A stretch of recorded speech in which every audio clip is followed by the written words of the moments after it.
How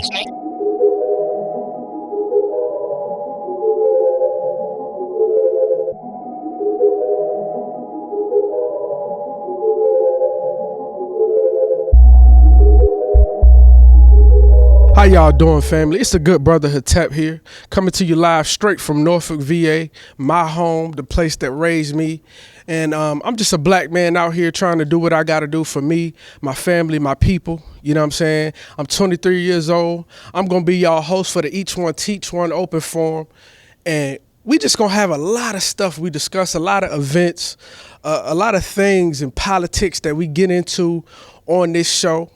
If you a sissy, this ain't for you. If you're soft, this ain't for you. This gonna be a show straight raw, straight truth, all facts. We gonna have some fun. We gonna debate. We gonna do it all. You know what I'm saying? So whatever your forte is, whatever topic you might find, you'll come to this place for it. I can guarantee y'all that. So like I said, I'm the good brother Hatep, Azad Hatep, whatever you want to call me. I'm going to just pass the mic around for a few to get it to my brothers right here that I got sitting beside me. And I'm going to let them introduce themselves, and we're going to get into a good, positive bill, you know what I'm saying, for the people. And like I said, this is the first episode of the Each One Teach One forum. I'm the good brother Hatep, family. Peace. My name is Joel. I'm into just changing the way that I work. That's basically what I'm trying to build right now in my personal life. Just how to work for myself now, how to build with community and learn self-sufficiency. Right now I'm rotating between like 4 different farms. Working with my brother here on his farm. He'll let you know a little bit more on that.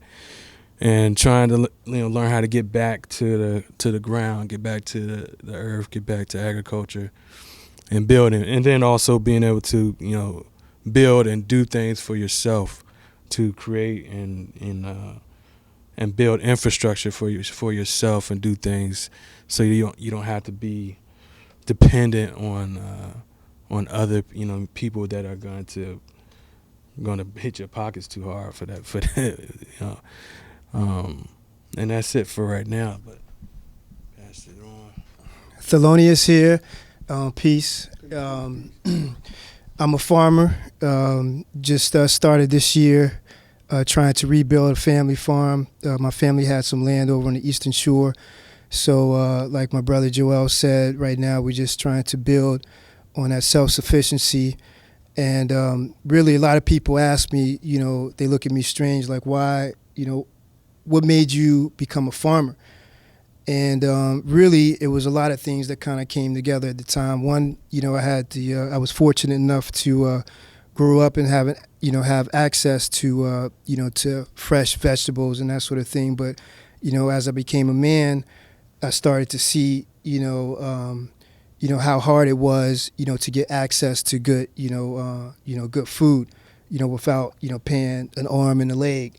Most things we see in the hood is, you go to the corner store, you try to get some, something healthy to drink or eat, you can't really find nothing, So so just being in that struggle as an adult, trying to figure out how to eat healthy, also realize that my folks had some land that we wasn't doing anything with. So it all made sense for me to go ahead and, do something productive with that. And come to find out, there's actually a lot of young black farmers out there. So, we don't really have no excuse. Know your growers. Remember your farmers. My farm is, Mighty Thundercloud Edible Forest. You can find us on Facebook.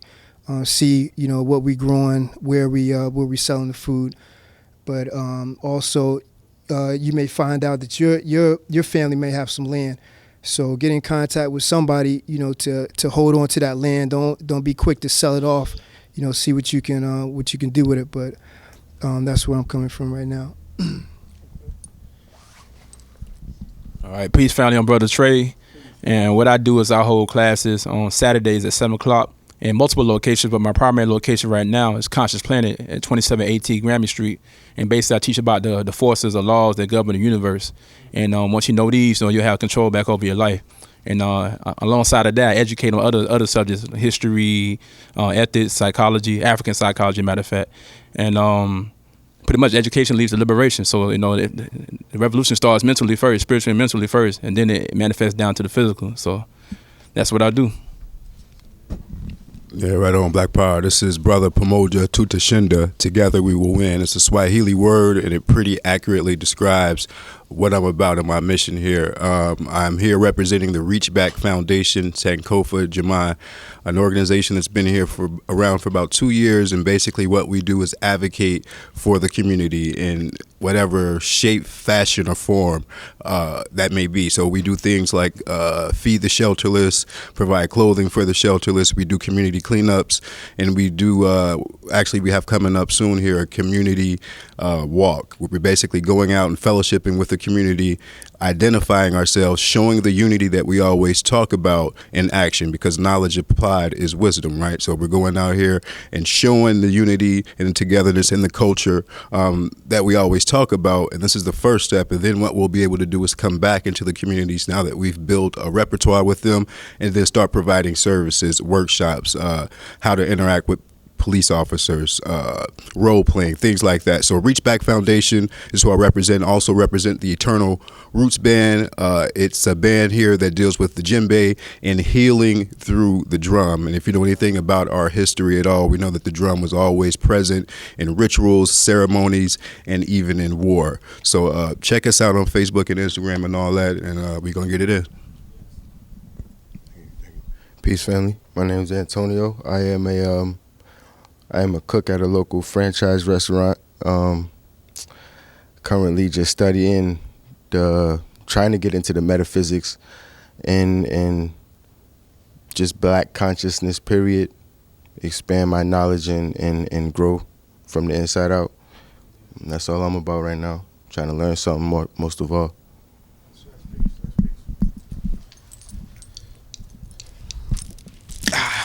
I'll take that up off you, brother. All right, man. So now that everybody's introduced themselves on a panel and in a circle right now, before the camera started rolling, we were going over what was going to be the topic of discussion. We tried to do it real Hollywood. So right now, how we going to do it, we're going to switch it up. You know what I'm saying, family? We're going to speak on something, like I said, that we all have in common. Earlier, and I just mentioned it, is one word, and that boils down to revolution. So I want to get, a real brief insight and a good in-depth look of how we all right here in this circle, and some of y'all may feel out there if y'all agree with our opinions on revolution. Like I said, we're not just talking about a physical revolution. We're not talking about weapons and stuff like that. That's all included. But we're talking about whatever type of revolution that you may have placed upon you at this moment. Like I said, I was talking to the brothers, whether it be physical, spiritual, mental, psychological, medically, whatever the case may be, any type of revolution that you experience in your life right now, we're going to discuss that. And what I want to do is, normally, as a host, I would start off with myself, but I ain't going to do that. I'm going to switch it up, and I'm going to go down the line, and I'm going to take my spot in the conversation. So I'm going to start off with my brother right here, Joel. Well, if we're discussing revolution, with me, it begins with, as I spoke earlier, just changing, the way that I look at the world and my place in it, and how I can contribute to the community. And the way that I feel that I can contribute is by getting back to the earth, growing food. And then, that would be because I have land. I've got like 38 acres, in Carolina. That's family land. That's land that my great granddads and his people before him, were farming. And when the Industrial Revolution came around, with agriculture, things began to change, and there was a bit of an upheaval there, and our family basically had disagreements on how to move forward into the future with the agricultural thing, with the way things were changing. and with machines and different fertilizers and all these new ways to farm that were coming along in the early, in the 30s and 40s. And so over time, that became lost. The land's not being, worked right now, and it's just there. But my people, they worked hard for it. They kept it for us. And they in a time when it was very difficult to hold on to land, for non-white people. I'm saying? My ancestry is a mixed Native and African and some white in there too.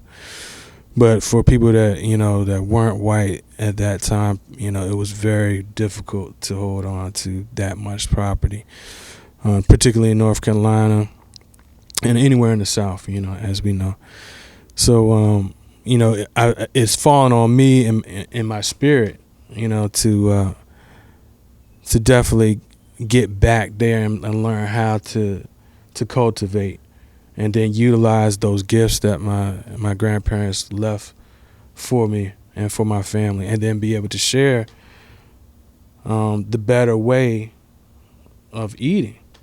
You know what I mean? Because it's just too many people in my family that's sick. Matter of fact, one of my aunts just went into the hospital today. It's just constant. It's a constant barrage of just sickness, and you just get tired of seeing it. And so my mind, I'm just trying to revolve back to that. You know what I'm saying? The revolution is bringing that circle back. You know what I'm saying? To true production and getting things fresh, quality, freshness, local. That's that's the first. I mean, however it has to happen. It can't always be local every time, but as local as possible. That's the goal. Yeah. Yeah. I mean, is this one? You guys can hear me? Okay, cool. I mean, pretty much, Joel highlighted, everything that, my thoughts are, in terms of the revolution, where I am, it's revolving around this, this being sustainable, this food production. And, I mean, he touched on a number of things, mainly health, human health. We don't think about it, but, this, all this, just this, the culture that we live in, it's really hard to really, eat healthy. We always moving, thinking about, getting from place to place. I mean? We like this. So you get what's quick, what's fast. And that's not, necessarily what's good for us. It's not good for our children. When they trying to learn, they trying to grow. So, and the food that we growing straight from the earth is quality in terms of taste.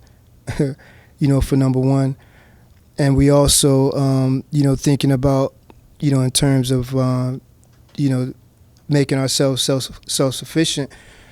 God forbid disaster comes. Whatever may come. And people talk about other revolutions. When you're trying to make a movement, the first thing you got to think about is food, because first thing you see when a disaster comes, you see rioting, people breaking into grocery stores and stuff like that, or people live in a project building. What if whoever owns that local grocery store, that corner store, they don't come to work? You got one fridge in your house, and the power cuts off. How are you going to eat? So when you got land, you got access to vegetables, then you got that just opens up possibilities. And from my experience traveling around, agriculture is a big part of the mass people around the world. we're talking about like just basic, basic life. You grow your food. There's not much more else you need to do. But I can go on and on, but I'm gonna just cut it off right there. That's peace. That's peace. I want to take a brief second to let my brother and my sister come on to the panel real quick. It's my brother and my sister. I know this is real black of me right now, but I want to let my family come on in here because they did the brother a favor. I've been on the go all day, family. I ain't ate nothing, but we still gonna get them on in here. Y'all got my pizza? Appreciate y'all. That's Black Power. Appreciate it. Appreciate it, Black Power. Oh yeah, before I get started, this is the first episode, family. Y'all bear with me. But I want to get a brief second to introduce my brother and my sister real quick. I'm going to let my sister go first. I'm Sabali with Reach Back and Aim Africans in Motion. I'm Tay, Reach Back and Aim Africans in Motion.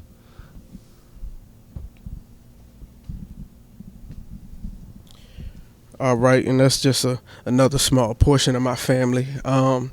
So if y'all just came in, but we were discussing revolution, whatever type of revolution that we're experiencing right now. Of course, we know that word can get deep, going into spiritual revolution, physical, medical, psychological, you know what I'm saying? So me personally, I feel like revolution, is change within itself, getting back to that positive cycle, that cyclical action of motion. Like I said, whether it be physical, psychological, spiritually, anything of that nature. And me personally, right now, I'm in a space where my revolution is coming through psychologically, first and foremost. And I would have to say spiritually, second of all. Of course, those who know me already know when it comes to revolution in terms of militancy, that's already a given as well. But it gets deeper than that, as I said earlier.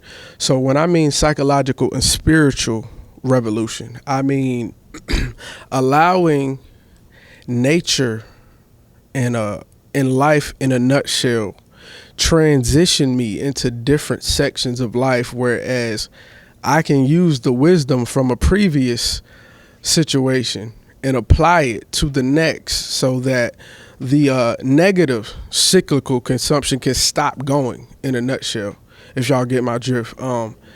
Basically just learning from your mistakes and learning from your actions and learning and taking accountability as a human, where you can say, okay, I need to step back and I need to reevaluate, take accountability for my actions first and foremost, and accept the wrong. Because when you accept the wrong, we know that can only lead to you doing right, whether it takes you a week, because of course we all get stagnant in our revolutionary patterns. But when you really take that accountability and say that, look, if this were the case, I know I'm an alcoholic. I need to cut it out. You know what I'm saying? That's one of the examples, and me, myself, it's really learning myself to a point where now I'm allowing things to literally fall into place. This is, it's kind of like what the Christians call favor, so to speak. You know what I'm saying? It's even this moment right here. This is me allowing myself to open up to the ways of the universe and the way the cosmic energy works, and to how to use my intuition first and foremost. Because as a man in general, that's hard for us to do. Hone into that intuitive brain, because we're logical creatures. By fact and science, we're logical creatures. So allowing that intuitive side of the brain to start to take over and literally guide the way that I move has been the psychological and spiritual revolution. It's allowing me to make wiser decisions. As I said, I'm only 23, but even right now, I feel like I'm making way better decisions than I made at 22, which was only a short year ago. And I have a lot of time to go. You know what I'm saying? So just me being amongst the people that I'm amongst and being around the energy that I'm around on a consistent basis allows me to keep that psychological and spiritual engine going, because at the end of the day, the physical is going to die off. I can keep that intact as well, but if my psychological state and my spiritual state is not intact, I'll become corrupt. So in order to not go to that threshold, we have to start thinking psychologically and spiritually and using that intuitive nature that you were born with. If you have melanin, you have intuition, facts. There's no way around it. So when we start honing into that, we become more conscious and more quote unquote righteous to a degree, you know, and of course we all still have work to do, but I feel like that's allowed me to start really, really honing in on things I have to fix and things that I'm doing well as well. And that's just a small part of my revolution, like I said. Nice, Pete. All right. I feel that the revolution is definitely holistic. And I have to say culture, because culture is a holistic institution. So it has to be, identity has to be established. Whenever you start talking about subjects or themes or revolution, you have to know who you are. You got to know what your identity is. You have to know what your ideals are you're striving for. Any culture you talk to, there's two main things you're going to find in them: visions and values. Okay, so if once you know what your identity is, you're going to know what you value about yourself. You're going to know why Black Lives Matter. You're going to know why whatever you call yourself, why it matters and what you're striving for. If you don't know what your sense of direction is, the revolution is already over, because you don't have no direction to take the revolution in, and you don't know what you're revolving against. You have to know what your adversary is. You're not going to know who your adversary is if you don't know what your position is. Okay, so as far as revolution for me, spirituality is all encompassing. So definitely starting with spiritual and then work your way into the psychological and then out into the physical. As far as realms, this would be called causal, astral, and physical. Okay, so I start with the causal realm first, then I go into my astral, and I go into my physical, and then there you go. You got your revolution there, and then you'll be the change you want to see in the world.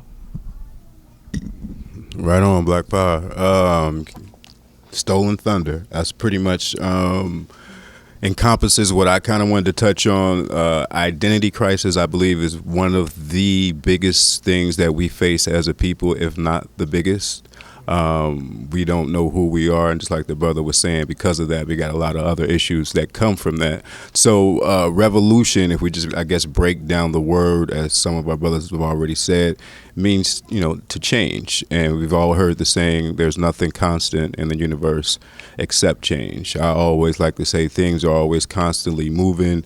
You've heard the saying, order out of chaos. Well, I look at it to say, if things were always perfectly rest or still, then nothing would happen. There has to be some type of action, something happening, even on the cellular level, for instance, or on a planetary level. Planets are smashing against each other and creating stars and all these different things that happen. So there has to be some type of action or motion. This is the change. I believe that the word revolution also may indicate to many a physical type of transformation or change. We talked about, you know, life being based on the concept of the circle. So defining our own terms, I like to say the term evolve, more so than, you know, revolution. So it's about, like what brothers talked about, the change within you, identifying who you are, and then we can move forward and go from there. I'll leave it at that. Wow. There's not much to be said after all of that. Well, revolution for me would be not being afraid to express our African side, not conforming to European standards. So that's that's my definition in simplest form.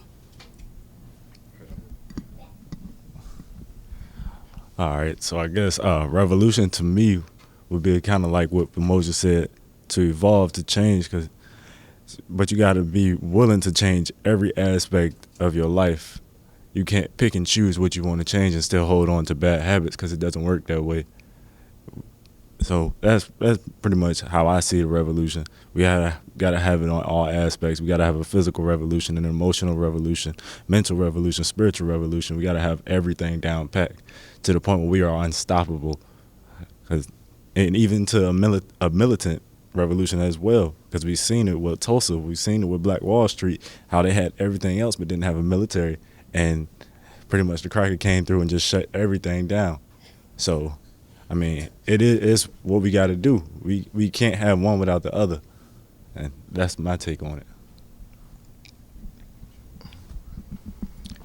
Revolution.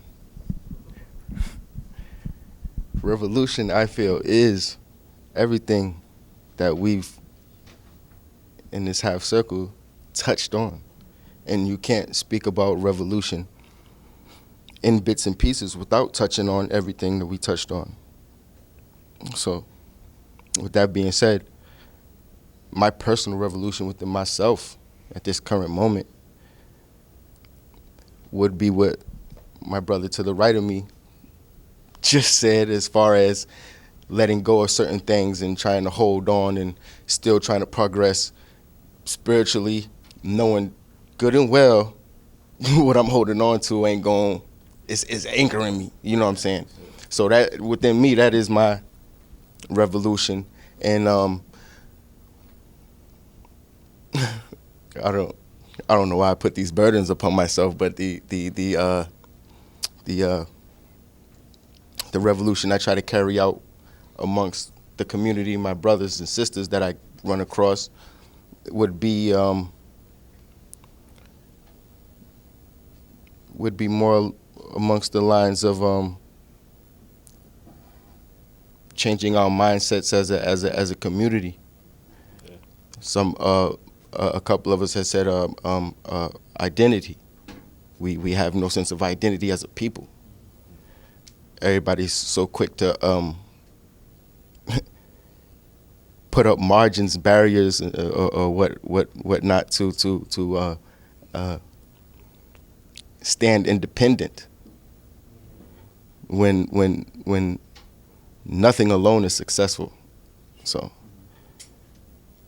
you know, I just take it from those two aspects on a day-to-day, because I wake up with myself, you know what I'm saying? So I start the revolution there on a day-to-day basis, and then I'm constantly coming across new individuals. So my second phase of the revolution is always functioning as well. But to me, every aspect we've touched on, and even ones we didn't, have to be considered in the revolution as a whole. So to me, revolution is everything. All right, so we got everybody's take on revolution, and we got a lot of different aspects on how the revolution should be carried about. And I like what my brother Pamoja right here said, because that is a term that's very interchangeable with evolution, because we all want to keep evolving in life. Even if you like Pokemon or some weird stuff like that, they always say the Pokemon evolved, you know. So you got to be, you know what I'm saying, you got to be like-minded in that aspect. But me personally, what I feel like is most necessary, like I said earlier, you know what I'm saying, of course, having that internal revolution first, because it allows you to open up doors where you can start seeing clearly and doing things that really aid in your revolution. Prime example, within our organization, AIM Africans in Motion, right now we have a lot of different aspects of, what you want to call revolution that we carry out. And this is only we going on 2 months, you know what I'm saying? And of course, some of us are involved with other organizations as well. And we all work together, to promote unity, you know what I'm saying? Of course, we're going back to a place that we shouldn't even go back to. I don't even like to say going back, but technically that's what we have to do, you know what I'm saying, in terms of community unity first and foremost, and a nation, just for our people. And when I say our people, I mean melanated peoples worldwide, and the things that we're trying to do within AIM, prime example, I know you see a couple of us with the shirt on now. We just came straight off of here to a Buy Black campaign. I was late on the way in here, but that was just one of the very mere things that we're going to partake in to basically shed light on the Black economic structure that we have. We traveled, 2 days. This is a 2-day part where we went around and we basically shed light on Black businesses. Nothing but that. It was all Black business, and it was a real peaceful event. It was real real energy out there. I didn't feel any, bad vibes throughout the whole thing. And of course, people came out and supported, and it was love, and it was basically to promote the known fact that the black dollar is number 10 or 11 on the list. I'm not sure. Somebody correct me with the facts between the two, but 10th on the spending power list, and we spend 1.3 trillion a year, and respectfully, I can't find too many institutions and economic barriers that we have knocked down in terms of complete nation building and an economic base. Of course, there's been a resurgence of black-owned businesses, which is also good. We don't want to make it seem like it's just been a negative aspect, but it has certainly been a major drought in terms of how we spend the dollar. The black dollar only stays in a black man or woman's hand for about 6 hours. After that, it's pretty much gone. Because even right now with this campaign we just finished, I'm pretty sure within that 6 hour span, somebody gave that dollar right back. And that's just a harsh reality that we have to start accepting, because we can do anything we want to do as melanated beings in general, but we know that if we don't have an economic base, we can't really shift too many walls and shift too many barriers if we're still set on getting a check that's taxed, getting that check, going to pay rent, pay bills for another company for somebody who doesn't look like us. And we keep that cycle going. You want clothes, 9 times out of 10, you go to Walmart. Black people, you want to get your clothes, you have to go through a wholesale account. We don't have any distribution. So when we sit and think about these things, even this cultural clothing we all have on right now, 9 times out of 10, it was given to us by another race or another ethnicity, should I say. So at the end of the day, we have to shift that dynamic. Last night, true story, we all went after the first part of the Buy Black campaign. We sat down. Why Not Pizza? Some of you may be familiar with it. And we sat down for about, how many minutes, family? About 30, 45 minutes, possibly close to an hour. We didn't get sat. Nobody came to speak to us, anything. My mom was out there. She got them to give us a seat. But the brother said something that stuck with me the rest of the night. He was outside. I went out to get him. The brother Pomoja said, why do we go back in there? Why do we want to spend our money with people who don't even want us here? And I sat and I thought about it. I was just like, man, that's a damn sad reality, because I don't want to go here. I don't. So when we start to get into that dynamic and we realize, look, and he said that too, the dollar is the only thing I got left that's worth something at this point, the way they carry it. Your dollar talks. They don't care what color you are. The green is the only thing that matters. So when we sit and we think about those things, I sit and I often wonder if we sat and really strategically planned out every dime, every single dime, every 10 cent that we had to our names, and used it wisely and went to resources from people that look like us. And we can sit here and say they're not out there, but there's a lot of resources that we don't feel the need to follow up on because we like complacency. We want to be comfortable. We want to be black power. We want to be conscious and all that. But we still go spend with the people who don't like us. We know how to make Asian food. It was African food before it was Asian food. Why we don't got a store? How many hospitals we got? How many grocery stores we got? The brother said that food is very important. MPs can't supply everybody. And I love the store, but they can't do it. We got to start thinking about these things because yes, the bookstores, the clothing stores, it's great. It's love. It's all love. We support it regardless, but we have to build institutions. So the money is going to be the only thing that backs us. And right now, like I said, going back to AIM is what we're trying to do. We're trying to build a financial base, small. Within the organization, we collect dues monthly. Why? Because we need to start thinking about these type of things. We're talking about buying equipment to build on land and things of that nature. That doesn't come cheap, nor does any other resource, natural resource that you need anyway, come cheap. You know what I'm saying? The Elder Charles has a water machine, alkaline water machine. It's thousands of dollars, but you need it. You need it, period. Drinking the tap in Deer Park, it's only going to go but for so long. Like it's deteriorating. So we have to start thinking about these things and start investing our money wisely. A billionaire has at least 7 streams of income. How many you got? Or we all cashing checks for the main part? Because I know when I leave this tonight, I got to go to work in the morning. I'm a regular guy. But we have to change that dynamic. We have to start saying to ourselves, do I really want to work?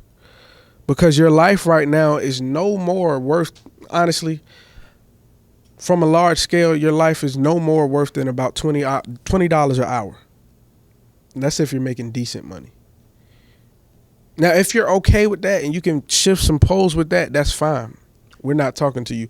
But we're talking to people who have the resources and don't want to go to work, who don't want their children and their children to have to go through the same economic oppression and depression that you're going through right now. Because honestly, I can't think of an institution, as far as economics in general, that will save you at this moment. So we have to start thinking about these things and applying our resources differently, and support our people, support our businesses, our ideas, even if it's an idea. See, we get too caught up in the trust thing with each other. We'll give that same beneficial, respect to another person, but we won't give it to our brother and sister. You got to see the paperwork and see. It's too many politics. We don't want to help each other. You know what I'm saying? Even amongst these organizations out here, we got to start getting together and stop debating over if we Moors or Christians or Islam and all this. It's too much, family, and that's a whole nother conversation. But we have to stop the diversity and get into the economic base. You know what I'm saying? So that's something I really wanted to touch on. And I'm going to be building on that a lot more, in the recent, and future things to come. I'm going to build on that a lot more. But that's something I really feel like is important within our communities that we all need to start taking accountability for. You know what I'm saying? If, prime example, and I'm going to leave mine with this, if you don't got a black bank right now, go get one. They're over 30 nationwide. They'll send you your information, your cards, your checkbooks. Go leave Wells Fargo. Go open you a One United bank account, Citizens Trust bank account.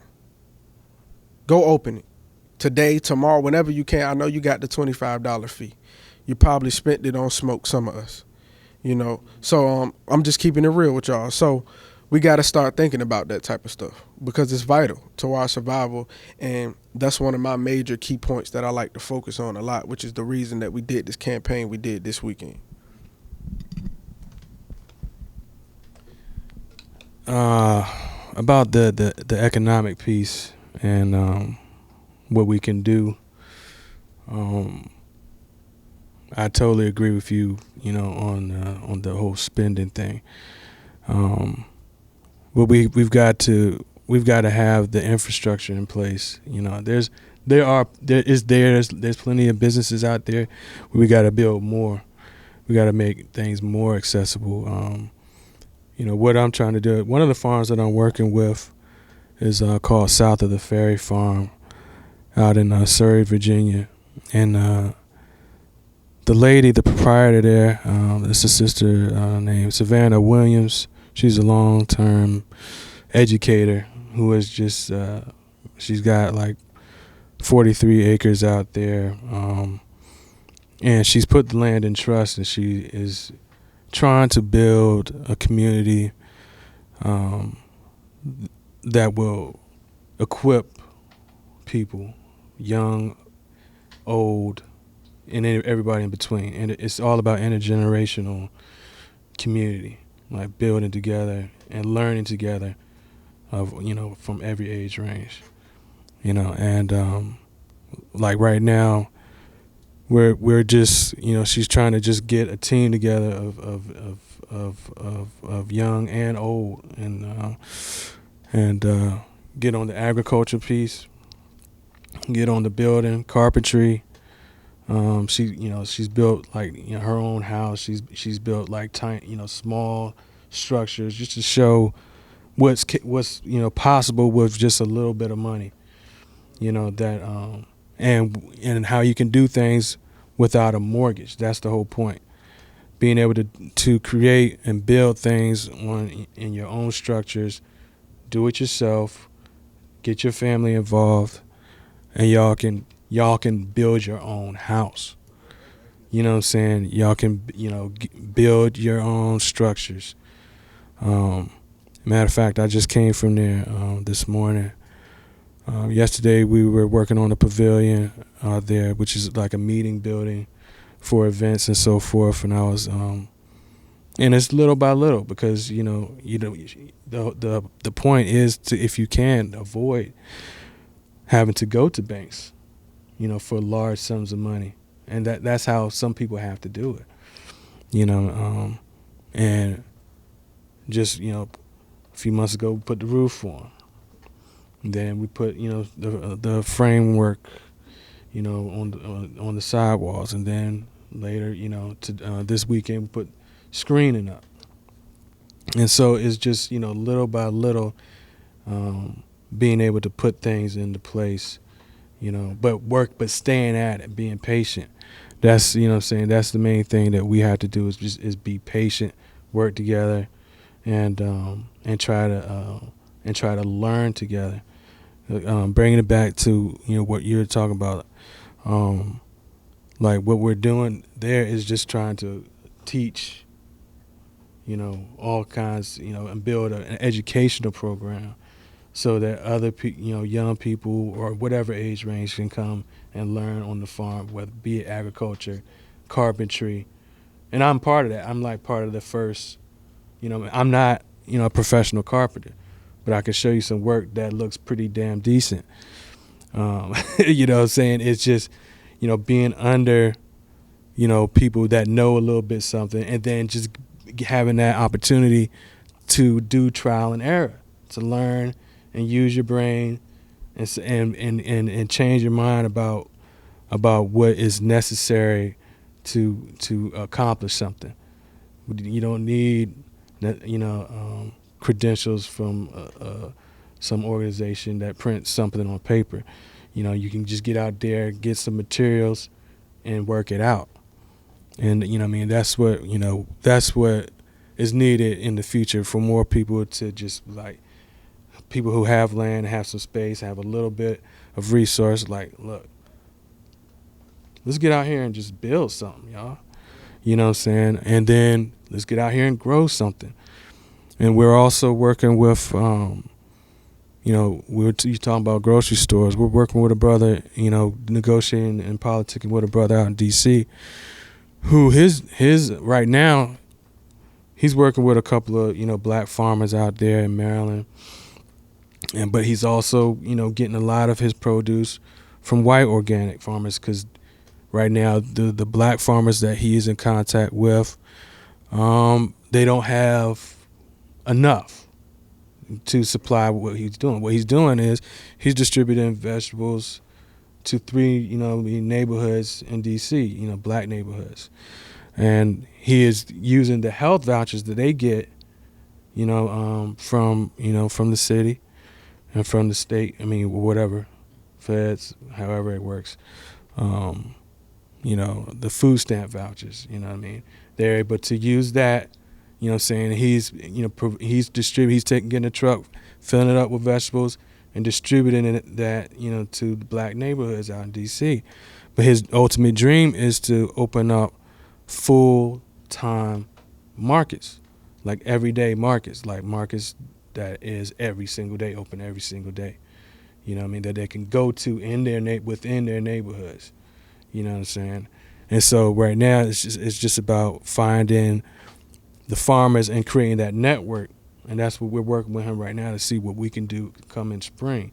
And actually, we're seeing what we can do this fall too, the end of fall, to contribute to what he's doing out there.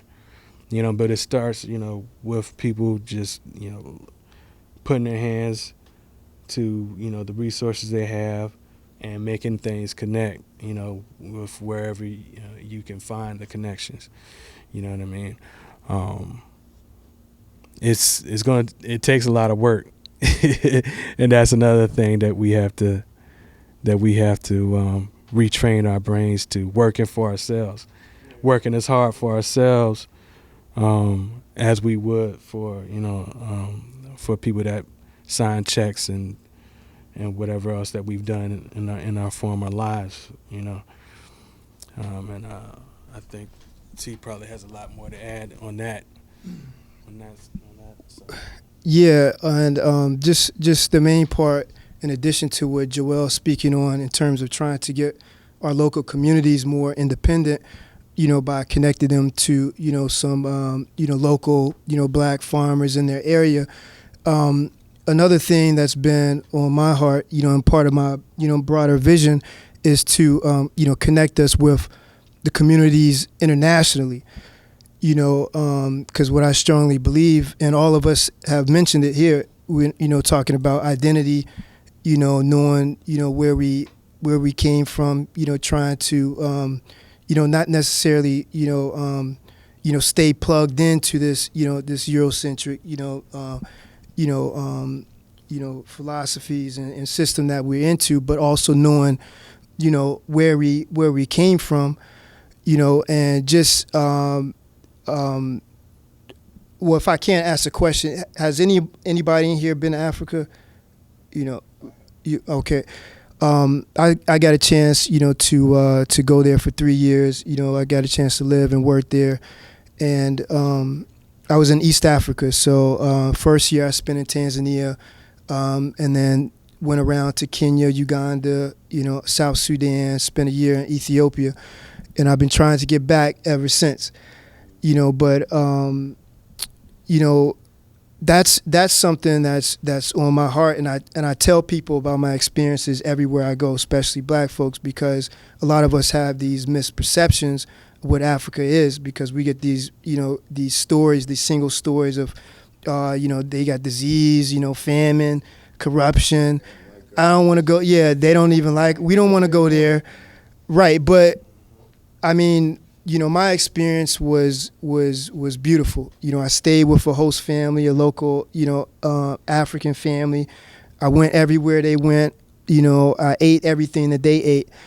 And I loved sitting around with my host dad. He was like 75 years old, and every night we would sit around. We didn't have electricity or nothing like that, but we sit around in the living room, and he'd have his battery powered radio. We sit down and talk. And he's speaking Swahili. I knew a little bit of Swahili, so we could communicate. But he always liked to ask me questions about our situation here, Africans in America. And I mean, he would be like, so where you come from, do blacks live in the same area as whites? And I'd be like, yeah. And he'd be like, do y'all, interact? Do y'all marry? This and that. He was interested in this type of, how we were. And I would be like, yeah. So he would be like, so y'all free? And I say, yeah, we free because, yeah, somewhat. That was, it was like, an asterisk there, but, but, he would always ask me similar questions, and then one night he hit me hard. He said, well, if y'all free, how come y'all didn't come back yet? And that's the one that stuck with me for the rest of my time there. And I had before I went, I wasn't necessarily maybe I was a conscious. I just wanted to go to Africa. I don't know what pulled me there. I just wanted to go, so I went. But after that, it really hit home with me.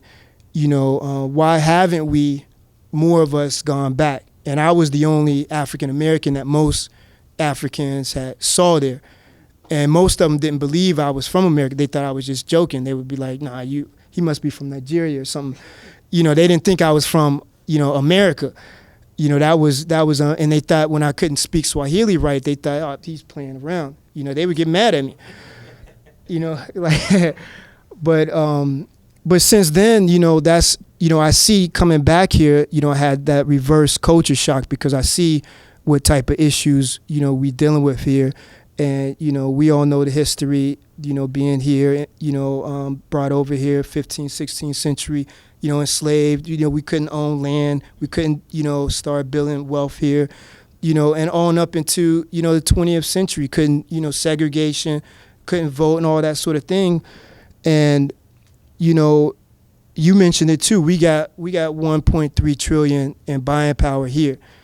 And a lot of the things that we're trying to do, you know, the resources are there. The raw materials resources are in Africa, and a lot of other, you know, people are coming in buying it all up, and we're still sitting here, you know, struggling, beating, you know what I mean, going up against this concrete wall, trying to fight.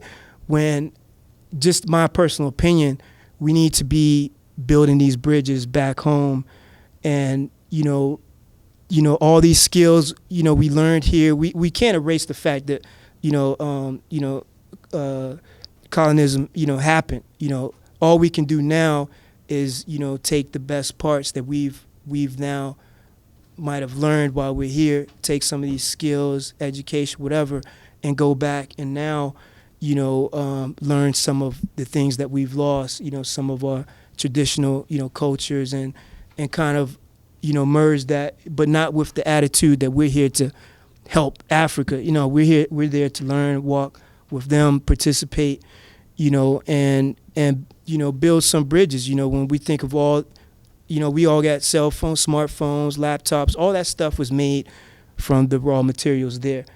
And right now, none of it is manufactured there. You know, they literally take these materials out, they get manufactured somewhere else. You know, they get the labels on, then they come back and sell them to us. You know, so on the broader, you know, perspective, that's what, you know, we've talked a lot about. You know, how can we start, you know, building those bridges, and all it takes is we just need to take those steps forward and just go out there. But I just wanted to, you know, put that out there to the panel on, you know, your thoughts and stuff about, you know what I mean, why don't more of us go back? You know, what's the hesitancy and that sort of thing? All right, so like I was saying earlier during my introduction, that, you know, I deal most with education, because education leads to liberation. When a person is educated, that's when they can truly be free. And that's what you're going to seek. When you're educated, you seek freedom, you seek expansion. You know what I'm saying? You expand consciousness, opportunities open up. Okay, so, but as far as the economic base, that would be the foundation of the institutions, because you need money to run the institution. So we can have the education, but the thing about it is, it comes back to identity, because when you talk about economics, just like anything else, it has context. When you talk to a Jew knows how he's going to spend his money. You talk to a Chinese person, they know how they're going to spend their money, because they have an identity, they have a vision.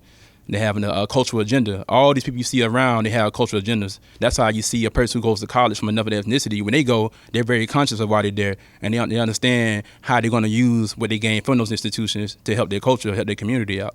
What's that? Before they go. Right. They've been probably sent over there. They've probably been getting support from the community, even attend the college, which most people that come that are so-called black or African-American, we use on our own, don't took our student loans and all kind of things like that.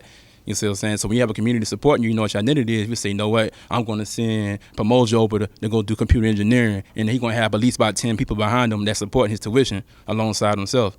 And then he's going to be a lot more motivated there, because he can't let the people down that supported him to come there, versus an individual can be like, all right, well, I'm kind of done with this, I'm getting tired, and just give up. Revolution over. You feel me? So that's my piece on that. That's peace. What was the question, though? What are we talking about? Oh, okay, so we're just building on.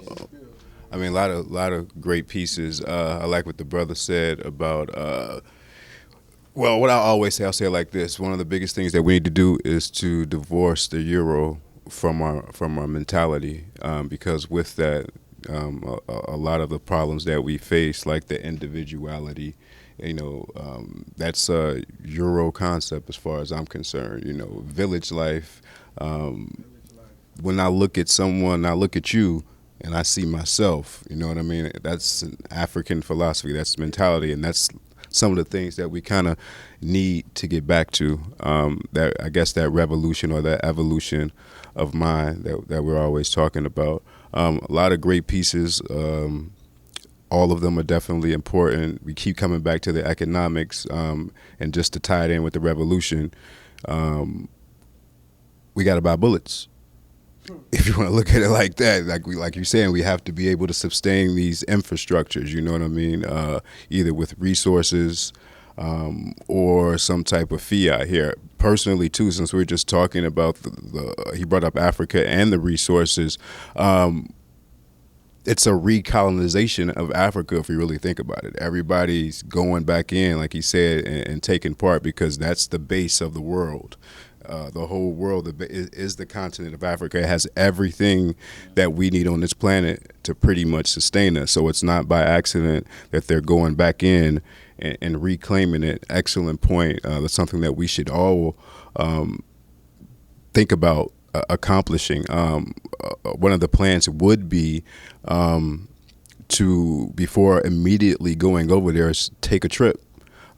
See what it's like over there, or even take it further culturally, do some research, see where your connection is actually back to the continent. And then that would help in divorcing this Euro mentality from our mind, because then we can say, okay, I'm going to divorce this.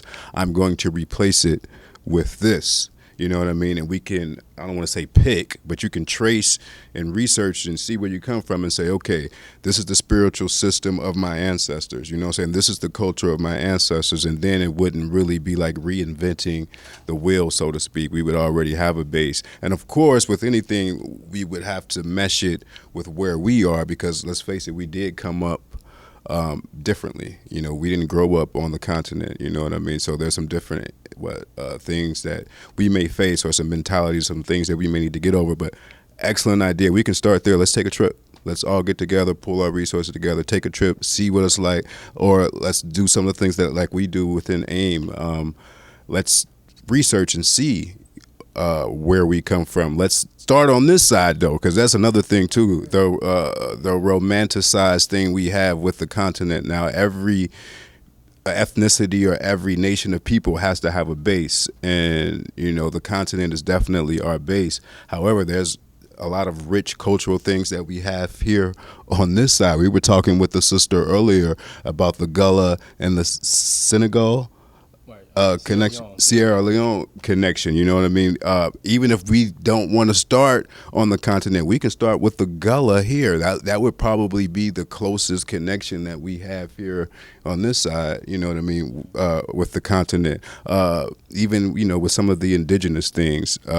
My piece on economics is, of course, let's think past the fiat as well, because we know that this system is eventually going to fail. We know that the U.S. dollar is probably one of the weakest, and it's steadily on the decline. So things like agriculture, doing for self, farming, being able to grow your own food, alternative water sources, all of those things that that we're probably already working on individually or in the back of our mind. But I've always been of the opinion that we have the talent, we have the determination, we have the skill. The network is already there. I often see a lot of people, because we out here, everybody's doing something. There's this misconception like, oh, ain't nobody doing nothing, y'all don't care. Well, that's not my reality, because my reality and my circumference is that I run into people like this all the time. You know what I mean? So it becomes, I see that the network is there. We just have to build those bridges, like their brother was saying, and utilize it better. You know what I mean? And it's not about the credit. Perfect example of the unity. Reachback Foundation and AIM basically do the same thing. You know what I mean? So we could have sat back and said, oh, well, I'm not supporting them, or they trying to be like us. But it was a no-brainer for me. Like, oh, y'all doing that? Okay, I'm doing that too. That's it. You know what I'm saying? Oh, you aim? Oh, we aim. Oh, I'm reach back? Oh, we reach back. I mean, it doesn't matter. I mean, we have everything that we need. And what I see often, because we're in the age of this awakening, We're definitely in this age of awakening. We're at a point now where culture is a trend. It's a fad. And people are looking at it like, oh, look at these people. They don't know anything about culture. They don't know anything about economics. But I look at it the opposite way. I say, if this is the fad, this is the trend, then I'm all for it, because the trend could be wearing your pants down on the ground or something like that. So I look at it as an opportunity. It's an opportunity for people who say, like when we were last year, we were down on the beach and we had the RBG out, and we were down there. People had no idea what it was. They said, oh, I like your Jamaican flag. So I could take that and say, oh, you ignorant, you don't know what you're talking about. It's a teaching opportunity to me. Oh, this is the flag of all of us all over the world. You know what I'm saying? The RBG. So constantly going out, and I always say, be the change that you want to see in the world. And then also by action. You know what I'm saying? The best way to teach or to show someone, in my opinion, is by an example. You know what I mean? Because you know what I'm saying? It's not that I'm just telling you to do this. Okay, you can see me doing it. You know what I'm saying? Yeah, you know what I'm saying? It's a demonstration. So there it is. So a lot of great things, a lot of great minds, a lot of different levels. But I'm like really encouraged, because I always say, if you're around me a lot, you'll hear me say the same things often. I feel like that I'm standing on the edge of eternity, of forever, all the things that I spent my whole life, because I grew up in culture, you know what I'm saying, different phases and different levels, and of course now I've evolved, more so than I was 20 years ago, say for instance, but now my whole life I'm standing on the edge of seeing all this stuff that we wanted to see happen, and it's happening, and then and why is it happening? Because we're making it happen, pretty much, so that's the revolution, the evolution, it's the change, it's the movement, it's everything that we want. It starts in the mind first, like who is it? Dr. Leonard Jeffrey said, "Who controls the visions, controls the destiny." What's the quote? Who controls the vision? But basically, images.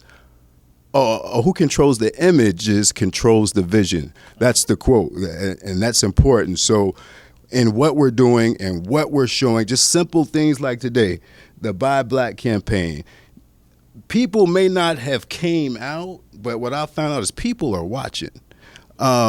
People are sharing. People are, hey, I seen y'all. And anytime, I'm really big on confirmation, or when you reach a certain level of, I guess, of evolution, there's certain things that you can see that are revealed to you. No special powers or none of the stuff. These are all things that we all have. You know what I'm saying? No spookism. Yeah, it's all inside of us. But when you're able to, you know what I'm saying, come to that point, you're able to see things. Every time I say, you know what, man, ain't nobody paying attention. Yo, he's hard-headed, they stiff-necked, man. I'm just about to focus on me. Every single time I say that, the universe brings me somebody and says, hey, I saw you on Facebook, or I seen y'all out here buying black. Y'all keep doing what y'all doing, or how can I get involved? So that's the things, of the energy and the things that keep me going, and being around, people like that, you know what I mean? So I don't know if that had anything to do with revolution, but there we go. Well, as far as the economics part of it, I think that more of us should start doing trades instead of going to school for other things, and we can use our trades to start living off grid, so we won't have to give our money to the government. And that's also evolution and revolution. Also, I think we should start trading within ourselves, using the barter system, because how are you going to turn down one of your brothers or sisters just because they don't have the funds and you're a professional at what you do? But yeah, that's just my simple take on that.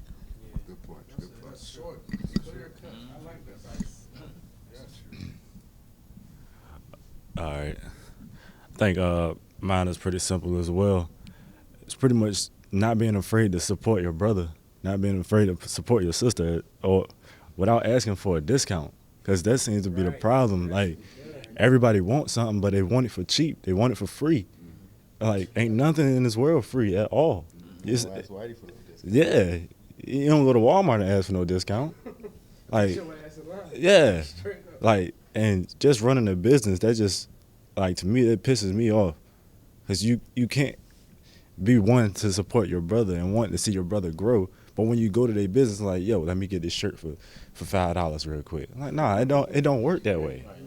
Like we gotta get out of that mindset of not being able to see our brothers or sisters excel and be great.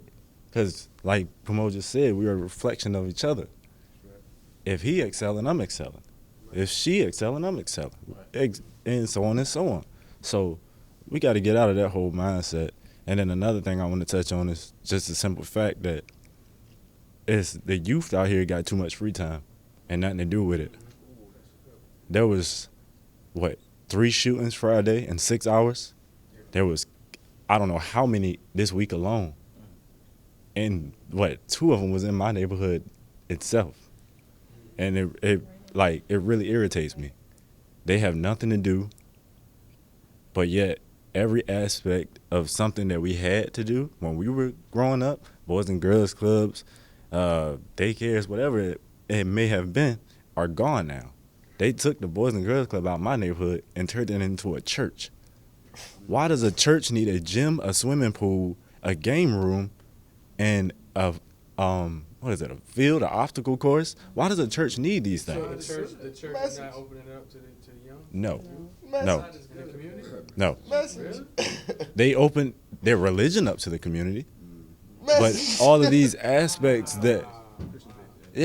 all these aspects that you have that are physical, that are for the youth, are non-existent now. I think our age group was the last to go to the Boys Yeah. and Girls Club. And we sit back and we talk about it every day like, dang, if they had something to do, maybe they wouldn't be out here shooting.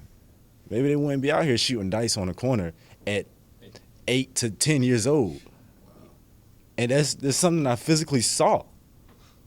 Like, this happens every day. It's just, it's a shame. Like we got to get it together. We got to get this mindset straight. Like, I don't understand it at all. But that's just my take on it.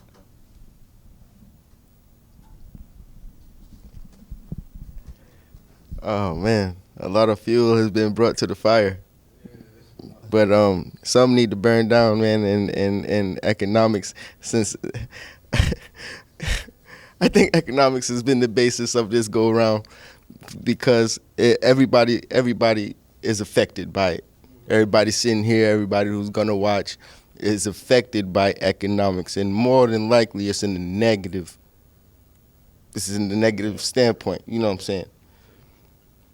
So, this is just my opinion. You know what I mean? If we gonna revolutionize,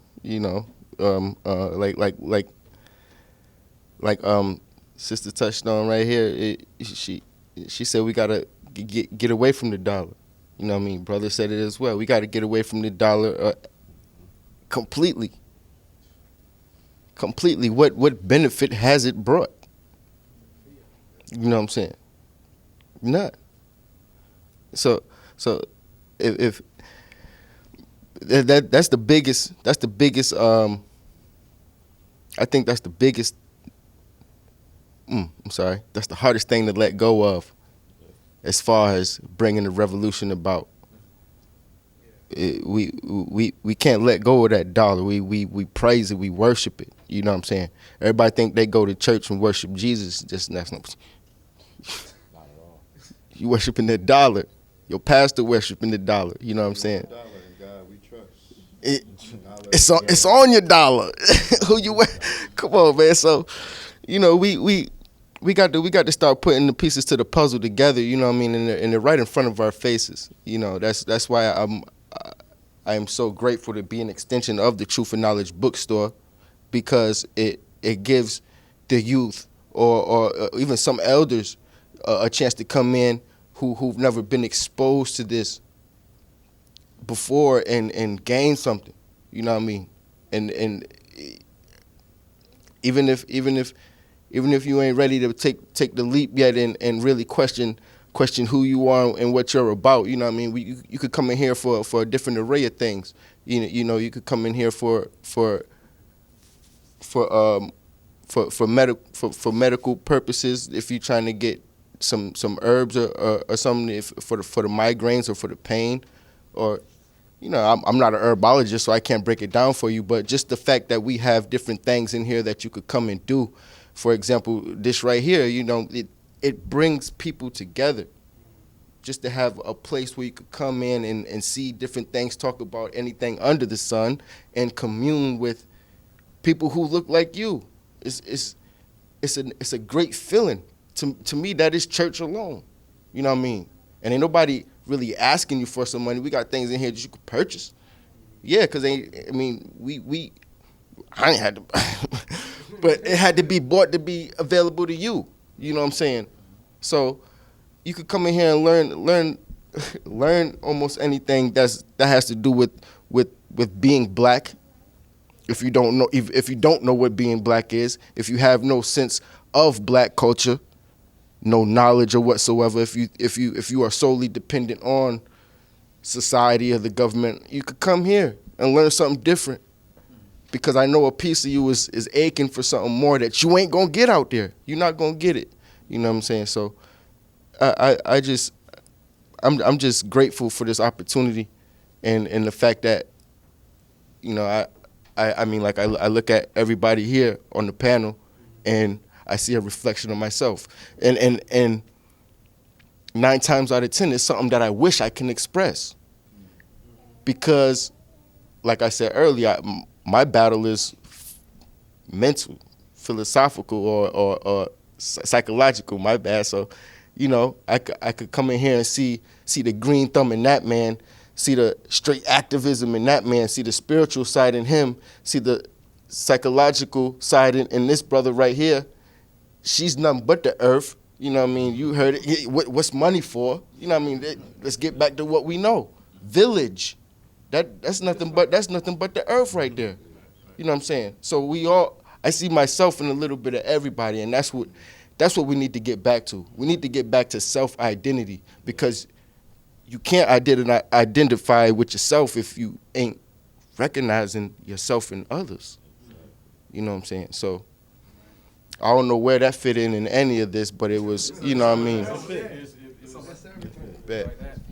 Bet. So how? We saying we need to do this stuff. My question is how? Okay, let's divorce the euro from my mind. We're going to speak on that right now, brother. Yeah, you know what I mean? Yeah. It's going to be uncomfortable for a lot of us. So I was told by our directors I couldn't get too belligerent, and some people in this, in this little stratosphere right here already know how I can get. So I ain't gonna get like that for y'all, but I'm gonna just speak briefly. The brother Pomoja just asked, how are we gonna do this? Should we take the euro from our mind? Divorce it completely. Because we in a marriage right now. Some of us might be separated, but you're still in communication. So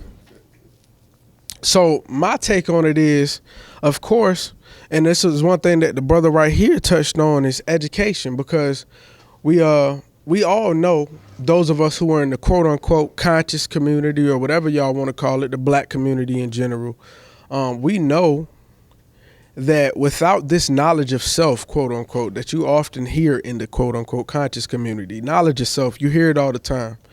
So knowledge of self really encompasses a plethora of things for you to, hone in on. Like the brother was saying, of course, you got to identify with yourself first and foremost. You have to accept the fact that 99.9% of everything you were taught by society, and sometimes, most of the time, even your parents, was bullshit. That's the hardest part of knowledge of self. I'll tell you, because I was that guy. I'm going to just give y'all a brief background on me. I was literally 17, graduating high school. I had 2 jobs. I was selling 3 to 4 ounces of marijuana a week. And I had a plethora of other things I did to make money. Some of them I'm not going to speak on because I'm not too proud of them. But just to keep it on an all the way 100 level with y'all, it was a lot of things that was being done that caused me to realize, okay, this ain't the path you want to take, So literally within a whole year span, I got pulled over got cited for possession of marijuana, lost my license, lost my job, lost my father, lost everything I had, my car, every dime. I didn't have anything. And it was like a switch clicked on. And it said, look, you don't have nothing. My house, my grandmother's house, Chesapeake, it was being renovated. I didn't even have cans of food in the house. Floor was all ripped up. I was sleeping on literally a futon with no bedding on it. But I had the internet, a laptop, and paper. And literally, I binged on as much knowledge and information about myself that I could find. When I mean literally, everything came through like a floodgate. And it was like everything I knew is cool and okay and perfect within my world and within the way I looked at society, I found out was bullshit. Literally, you know, even in those teenage years where that's the time where you really want to get active. You want to get out here and experience the club and go do the, you know what I'm saying? And it was just like, I lost a lot of friends, a lot of them. You know, family, they excommunicated me. You know what I'm saying? To this day. But I realized that the knowledge itself was so much more powerful than any of that. I didn't have a dollar. I had friends and family literally trying to bring me food from Dollar Tree. You know what I'm saying? But the knowledge itself was it was worth so much more than that. The books I was going to buy from the thrift store, 50 cents. You know what I'm saying? That I could find whatever I could find that I could read and expand the consciousness. It's like the pineal was cracked open. Like, okay, here, just take this. You know what I'm saying? And I went through an emotional wave, you know what I'm saying? And a psychological and spiritual wave. And that allowed me to break that euro from my mind, though. It allowed me to say, look, it is other shit I'm good at that don't involve clocking the check. You know what I'm saying? It's other stuff I can do with my hands that I've been doing for years that I can do to not get a check. I don't have to go to church if I don't agree with the religion. You know what I'm saying? I don't have to like these people even though they treat us bad. I'm not saying I hate anybody, for the record. But we know what we all have in common. We know what that reality is like. You know what I'm saying? So it chose me to be, it showed me to be around people that think, you know what I'm saying, and practice and really live the life that I was embracing at that time. You know what I'm saying? And I found myself being more tense around other types of people. I found myself breaking free of a lot of the shackles, mentally especially, that I was accustomed to. You know what I'm saying? At 15, 16, I was drinking so much that my stomach lining was ripped out. You know what I'm saying? Since then, I haven't picked up an alcoholic beverage. I was in the hospital for 4 days. Liver messed up. It was a sign right then. Okay, look, you gotta cut it out, fam. You know what I'm saying? And everything I thought was important, including the money. The money was, I was 17, making a few grand a week. You know what I'm saying? So I'm looking around and I'm realizing, okay, still I'm not happy though. Why I'm not happy? Most young men in our age bracket, they'll be like, okay, I'm getting it. You know what I'm saying? I was out here feeling like I was the man, you know what I'm saying? But I felt empty still though. Because emotionally and spiritually, I was dead. Walking dead, zombie. You know, so we got to all really just hone in on what's really, you know, blocking us from keeping that euro out of our mind. You know what I'm saying? What's really stopping us from really excelling to that, you know, that spiritual place where we really feel like peace is our nature. Because as melanated beings, peace is your nature. Nature is everything that is natural. So if the air is air, you that. The water flows, you should do the same. You know what I'm saying? And even when you crash, you still gonna flow. That's how the nature works. But see, we just on this vibrational pattern that's real low. Because it's society, the euro, like you said, the euro is still, you married to it. And what you gonna do to take it back? You know, because the brother said earlier, yeah, it's a lot of stuff that they have to offer in Africa and wherever else we like to identify with. You want to go back to Kemet, that's cool. You want to go back to Congo, that's cool. But we have institutions that we could be building here. This is our original land as well. We can't forget that. And like the brother said, I'm all for it. If we're going to talk about economics and taking the euro out your mind, go buy you some ammo. Straight up. Go buy you. And if you don't know where to find it, I do. Go buy you some ammo. Or make your own. Because before they had the gun, they had the fire stick that they stole up out of Africa. So we can get that back too. But we got to start thinking about ways that we can start removing that mindset and that energy. Because a lot of us don't know. We more white than black. A lot of us don't want to accept that reality. Because most of us move based off the ego. You think an egotistical thought literally every 5 minutes. Psychological studies tell you that. So we got to start really getting that European God oppressor out of the whole psyche. Get that ego up out of there. You know what I'm saying? And then we can remove the euro after we remove the ego, the negative ego. You know what I'm saying? We got to have duality, yes, but a lot of ways that we operate are straight egocentric and Eurocentric. You know what I'm saying? So we got to really start getting to a point where we remove all of that. You know what I'm saying? You know McDonald's is horrible. Man, let me go squeeze this double in. You know what I'm saying? I got to get the McDouble before I come to the meeting. You know what I'm saying? You know not exercising is Eurocentric shit. When have we name an overweight person you ever seen on the temples anywhere? These things are valid. You gotta take accountability. You know what I'm saying? You know watching TV is telling you a lot to your vision. You know that. You know it's a program. And you still choose to watch Empire but don't want to build one. Do they really know? But do they know? That's a great question. Do they know? Know that everything that they're doing is Euro?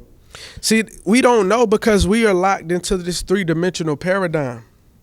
And when we say I'm pretty sure y'all could probably speak on this even better than me, but the 3-dimensional paradigm is so realistic because they're training you from birth. Everything you learned is in a 3-dimensional vibration. They teach you everything in repetition of 3s. 1, 2, 3. A, B, C. This is 3-dimensional. You eat how many square meals? 3. You go to the precinct, they give you the 3rd degree. 3 strikes and you're out. That's all. 3 strikes and you're out. This is all 3-dimensional paradigm programming. So once we start realizing, okay, this is a box that they've put us in that we're really not in, it starts becoming like, okay, I can go make my own jewelry. I can do that. I can go make my own jewelry. I can make my own clothing. I can grow my own food. I can teach my own people. You know what I'm saying? We got to start literally getting back to that mindset of we gave them everything. So what are we doing really right now? You know what I'm saying? And we all have to get out of this whole aspect of diversity because we like to use the term unity in this community, but we still practice diversity. You know what I'm saying? And that's also 3-dimensional paradigm thinking. They allow you to believe that it's a bad thing to want to be with your people, but they do it. They all do it. We can't come together without it looking like something negative. We were just in the mall and we read the thing that said no more than a group of four can be together at one time, or it's like considered some at the mall. No more than a group of 4. It's considered a gang when you're black. Let's just be real. Right, yeah. We more than 4 white people is not considered. We carry, drums and peace throughout the whole mall, and we still got reprimanded by security. Wow. And that was illegal in the Negro Act of 1740. If you read the Negro Act of 1740, you'll see that it's illegal for 3 or more people, Negroes, to be together.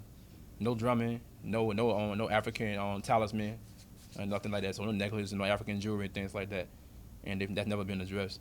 Not that I know of, anyway. And see, these are the things that we have to start going back on, because we all here, for the most part, are at least doing something within our communities, our prospective communities, to build. Now, raise your hand right now if you're in this panel and you do something that literally you do for your own time and you craft on your own, or you have a business of your own or anything of that nature. Let's all raise our hands. And we have directors behind the camera that are also black. The bookstore that we're in are black owned. The other bookstores we were in were black owned. So, as the brother said earlier, we have things that we can build on our own. And some of us here have more than one source of income, just in this circle. So at the end of the day, we have to really start getting to the point where not so much as needing the dollar, but I look at it like this. This is a analogy I use all the time. If I want to build a house, I need what to build the house? Tools. I can't build the house with no tools. We're in a Nazi-based society or economic structure where we're credit-based and we're cash-based and fiat-based. We're not bartering, or we're not using natural resources to back the greenback. Every dollar you have had since the Federal Reserve came about has had a 25% tax on it. Every dollar. So money is what? Debt. Money is debt. Yeah, at least here it is, because it's not backed by nothing but your sweat and your energy. And even that's taxed. So if we start looking at this dynamic, like she said, like the brother said, let's get away from the dollar, but use it to build our own things. Use it to go get our own trades. Use the tool for what it's meant to be used for. After that, get away from it. Because like the brother said right here, if you build your own house, what mortgage you gonna pay? If you know how to run electricity through your house, what electric bill you gonna pay?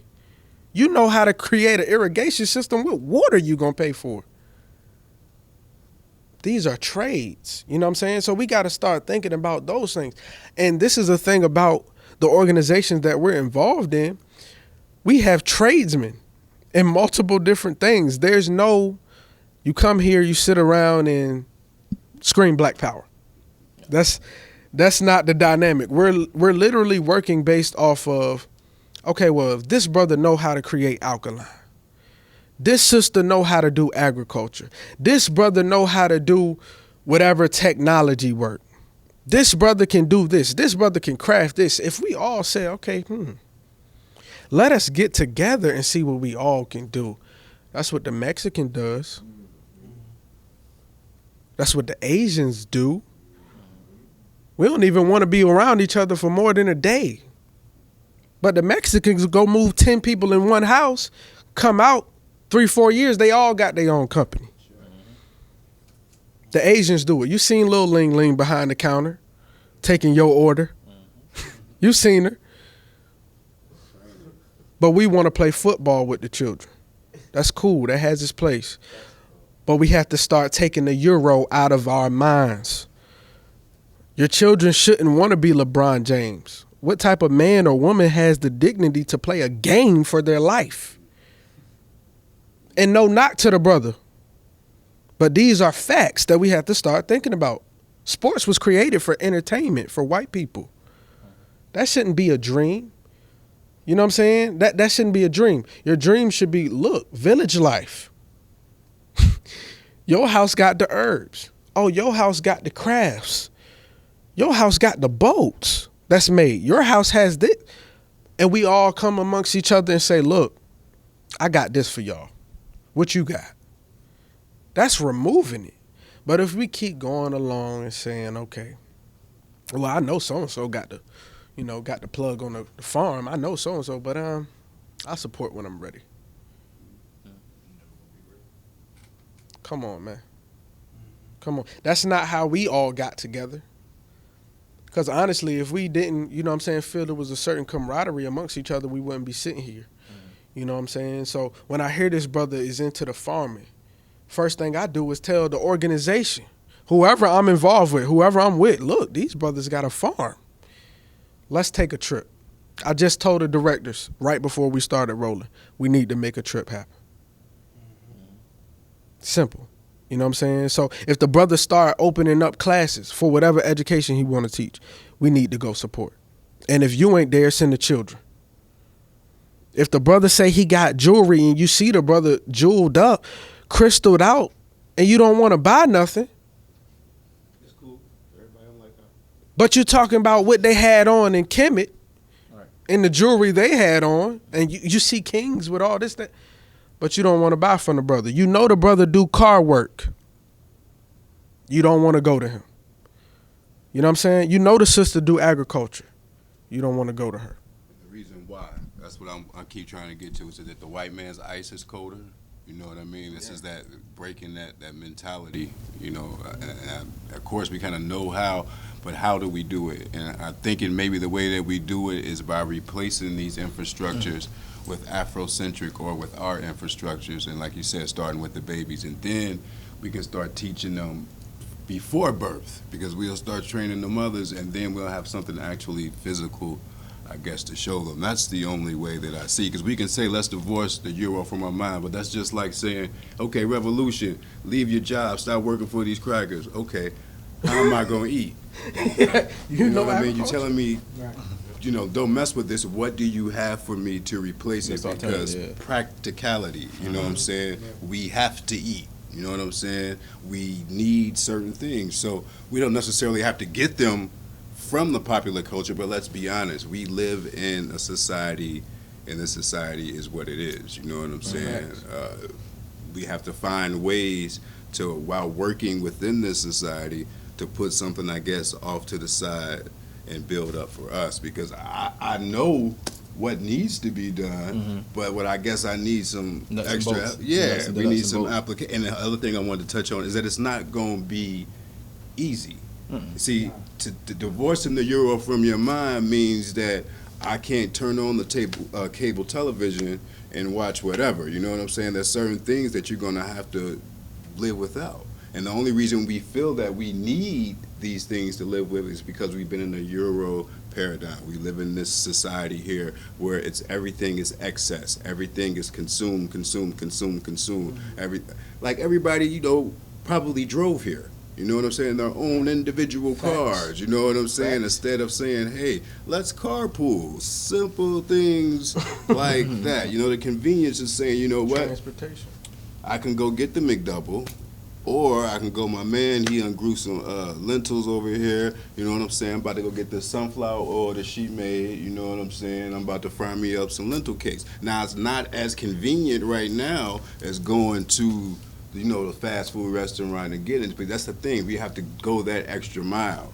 Because, you know what I'm saying, to really say we're going to live off the grid, or we're going to divorce the euro. Divorce everything euro. I mean, Everything. It's easy to say, but the application of it and practicality, how are we going to do it? Because that means everything. Don't send your kids to their schools. Don't eat their foods. Don't dress like them. Don't, you know, go, you know, subscribe to their philosophies.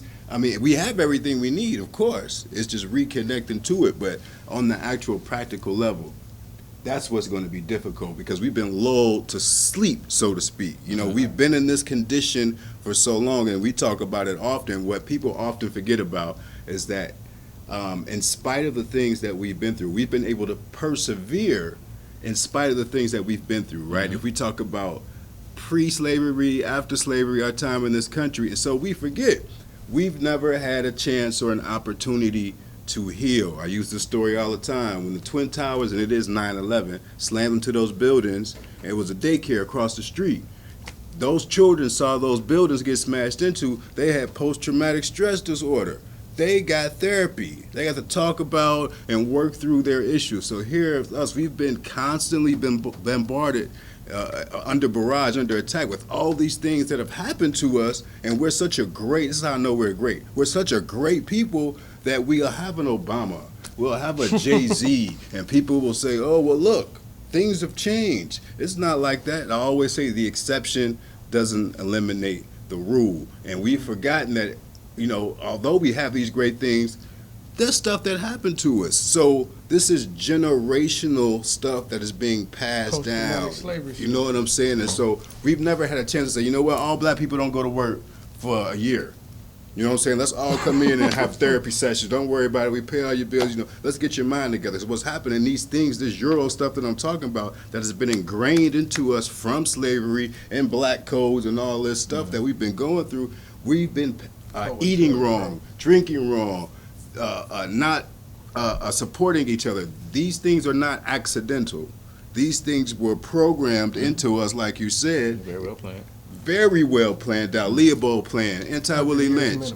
Yeah, no matter if you think it's fake or not, these things have been programmed into us, and not only that, they've been passed down from generation to generation. So now it's subconsciously you supporting the Euro. You don't even know it.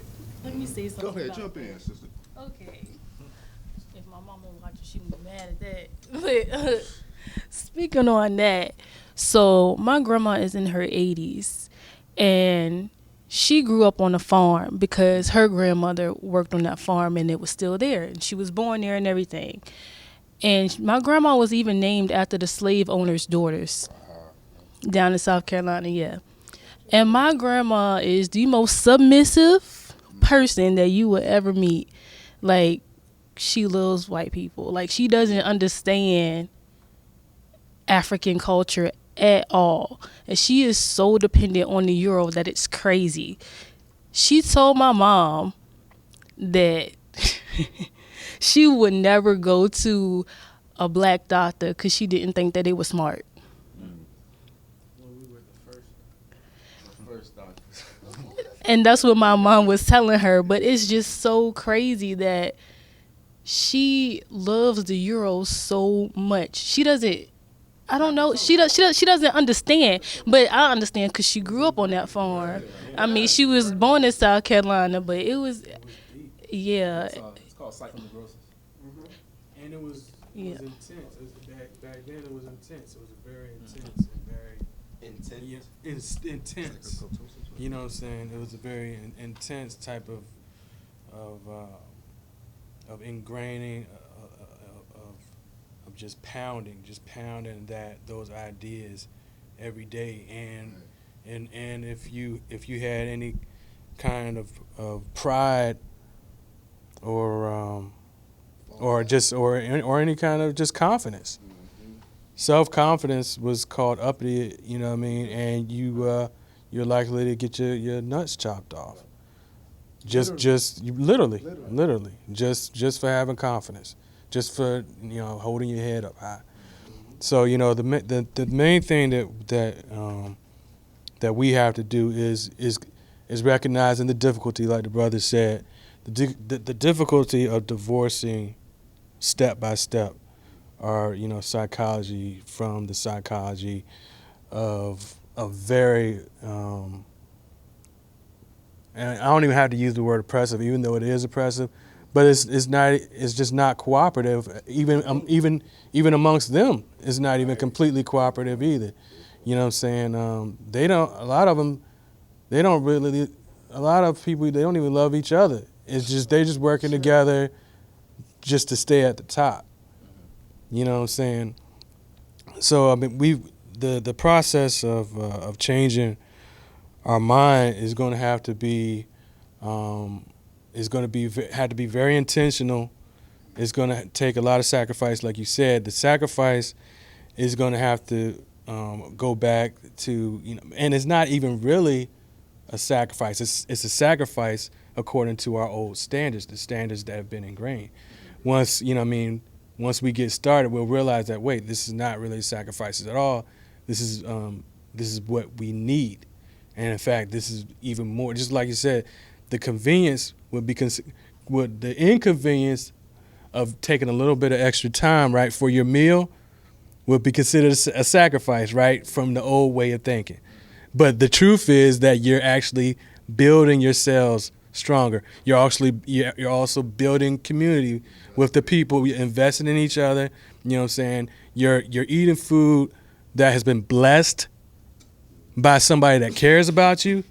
You know what I'm saying? People, you know what I mean, when they're creating something with their hands that came from, you know what I mean, a more natural source or a more fresh source or a more local source, and they bless that.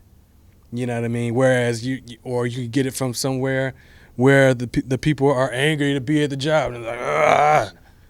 You know what I'm saying? That's right, exactly. That energy goes into the food. So, you know what I mean? What we would consider sacrifice is going to be is not even a sacrifice. But there are some things that we will have to sacrifice, which would really just mean reorganizing. Like you said, with the carpooling thing, because that's the main thing. There's certain things that in this society you need money for. Period. Petrol. You know what I mean? Yeah.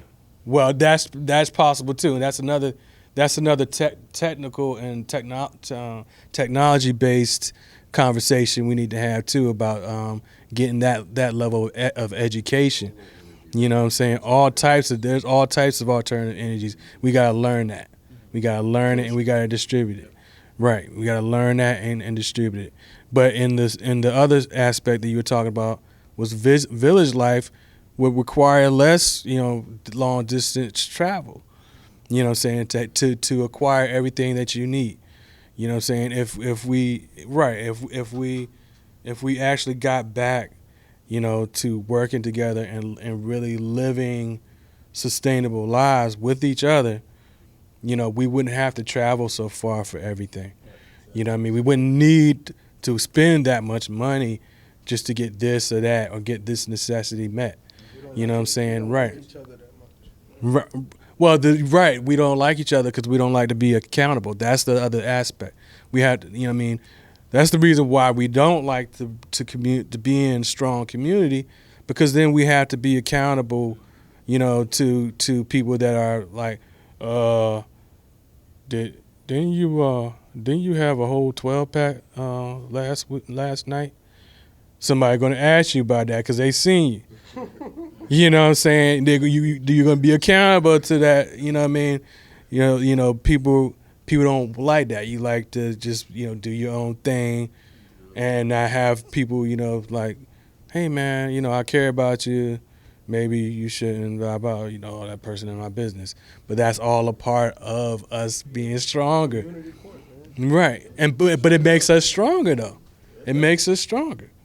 You know what I mean? And we have to get back. That is village life. That's being accountable to each other. It's tough because we've grown up a different way. Well, actually, all of us haven't grown up a different way. We were just slowly trained. You know what I'm saying? Indoctrinated. But let me ask you this: can this village life, this stuff that we're talking about, can we have that here? Oh yeah. In America? Oh yeah. The only thing we need is the land and willing bodies. Because we talked about Tulsa, we talked about Operation Move, we talked about, all of these things like Tate was talking about when we built up these things for ourselves and we were doing for ourselves during, the Garvey era, you know what I'm saying, and all these places. And then because we didn't have the military, for instance, they were able to come in, or because, like we all know, the unions were created to keep black men after the Civil War who had all of the skills. And the white people, or just tell you what it is, the Euros were unskilled because they never did nothing. We had all the skills, and so to keep us out of the jobs, they created unions. You know what I'm saying? So there's always going to be something in this system, and this is a system designed for them. Let's just say what it is. Yeah, money is the tool and the key, but this is for them. Everything that we see is geared for them, either for their entertainment, for their benefit, you know what I'm saying, to build their legacies, you know what I'm saying? So can we have a nation within a nation? Is it feasible? Show me an example of it succeeding here in the past. Or does that mean that we have to maybe go outside of this country and connect with the other African people like Brazil, or maybe we don't have to go as far as the continent right away. Maybe we can go to Costa Rica or somewhere else. Yeah, somewhere else, because show me where we can live with these people, because I'll say the last thing and I'll let you go. Hidden Colors 3, the first 15 minutes, that little animated skit where they talked about everything that we did to try to fit in to this system and accommodate us. Okay, well, we'll dress like you. We'll follow your religion. We'll talk like you. Okay, we won't do nothing. We'll stay on the corner. No matter what we've done. Still a problem. So is it feasible? Is it feasible for us to say, okay, we know what we want to do. We have to get back to village life. We know we want to do for self and spend with each other and divorce this Euro from our mind, but we live in Euro land. You know what I'm saying? So is it really, okay, if you want, Dr. York, I mean, forget about all of the other stuff, but he had a piece of land down there in Georgia, and what happened to it? You know what I'm saying? So I see many they don't want you to make no money if they can't get a cut. Same thing with Yahweh being Yahweh. Exactly. We talking about eradicating the dollar. Not making money. Okay, so You know what I'm saying? Yeah. fiat only came back because it was you don't want to walk around with 12 pounds of gold or silver. So they had to have some type of tender to represent this, right? So we know that's it. So there's always been some type of barter and trade. There has been something of value. I want something that you have something that I want. There's a value system. So money is not going to go away. You know what I'm saying? Because you can call it resources. If you don't want to call it money, you call it resources. They're going to be something. Yeah, wealth is definitely Energy. The money that Yeah, their money. There we go. If your blood, sweat, and tears is back, you know what I'm saying, on the dollar. But I got an answer for you, your question. I'm gonna definitely. I'm gonna go after these. All right, so you asked, is it feasible can it actually happen? Can we have a village here in America? Well, the only thing that we know, according to history, that this country understands is war and a military. Without that, you will have nothing. This is exactly why none of these movements were successful, because they had nothing to protect it. Tulsa had nothing to protect Black Wall Street. The Move movement had nothing to protect that community. Well, they tried. They tried. Yeah, they couldn't match match it. the firepower. They didn't have a military compared to having small arms individuals that are willing to die for their cause, like a lot of us have. When we went to the Million Man March back in October, and we had the Nation of Islam out there, just the mere presence of having a somewhat militant force gave them enough power to the point where it was like, all right, we're going to respect the boundary a little bit. Because, that whole entire thing could have went totally different. Because they could have took it, especially when the natives got up there and was pretty much saying F America, they could have took that to a whole nother dynamic. And the whole thing could have been shut down then.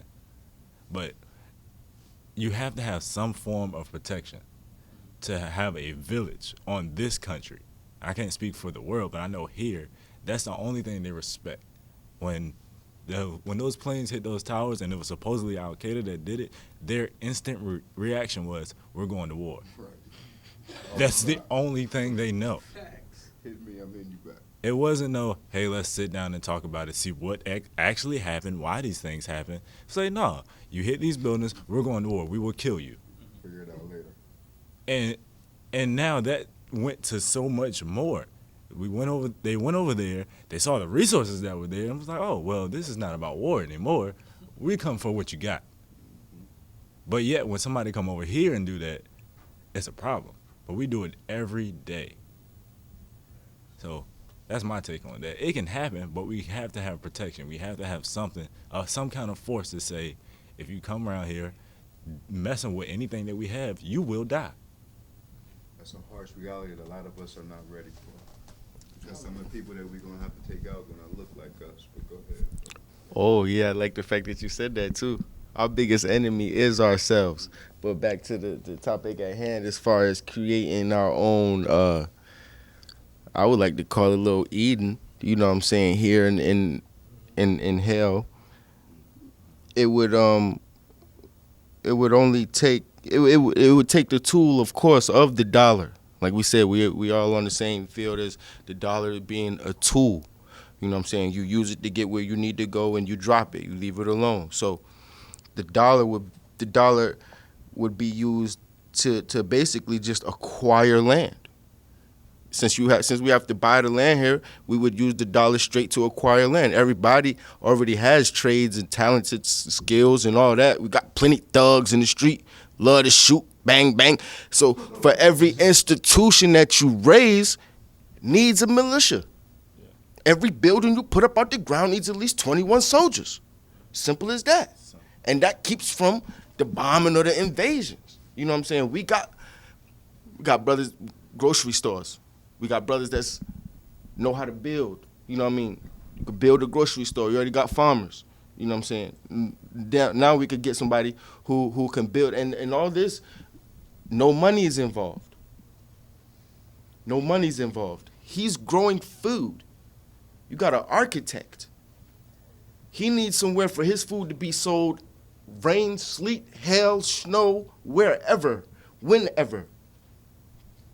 People like to be protected when they shop. You know what I'm saying? Or a barter or a trade or whatever it is. So he gonna get with the architect. Hey, protect my food, man, so when these people come in here, they good, they comfortable, they dry, and they could commute and commune amongst each other in peace and whatever. You know what I'm saying? I'm gonna give you good on groceries for the year. You know what I'm saying? Whenever the good harvest come in, you get the first pickings or whatever deal they work out. You know what I'm saying? No money. Pure energy and determination, sacrifice. And that goes with every other aspect that the community, that everybody in the community has to bring to the table. You know what I'm saying? Mathematics, science, astrophysics, metaphysics, herbology, anything. If you want to learn something and you have something to bring to the table, it's a simple swap. It doesn't have to be material. I mean, if you are a craftsman or a craftswoman and you know how to make little trinkets and dashikis and all that type of thing, like, man, this craziest thing. Man, they got dashikis that say made in China, bro. Yeah, most of them are. How you mean? Yeah. I don't know nothing else to say but what the bro. But you conscious. You trying to learn something, you buying your dashiki from Slant Eyes, man. And ain't nothing, that's brother too. That's brother too, but they're looking out for them. You said it earlier. The Asian brothers looking out for the Asian brothers. Arabs looking out for Arabs. Jews looking out for Jews. Group economics, everybody. Group economics. Group economics. Straight up, man. Even the animals do it, but we can't do it. The bluebirds fly with the bluebirds. The gray birds fly with the gray birds. Pigeons is with pigeons. You don't see hawks, fucking pigeons. You don't see it. It ain't gonna happen. Why are we trying to satisfy everybody else but ourselves? And that's where it needs to start at. And that's when you're gonna build up the testicular fortitude to be like, you know what? Fuck this job. I'm better than this job. I know how to fix cars.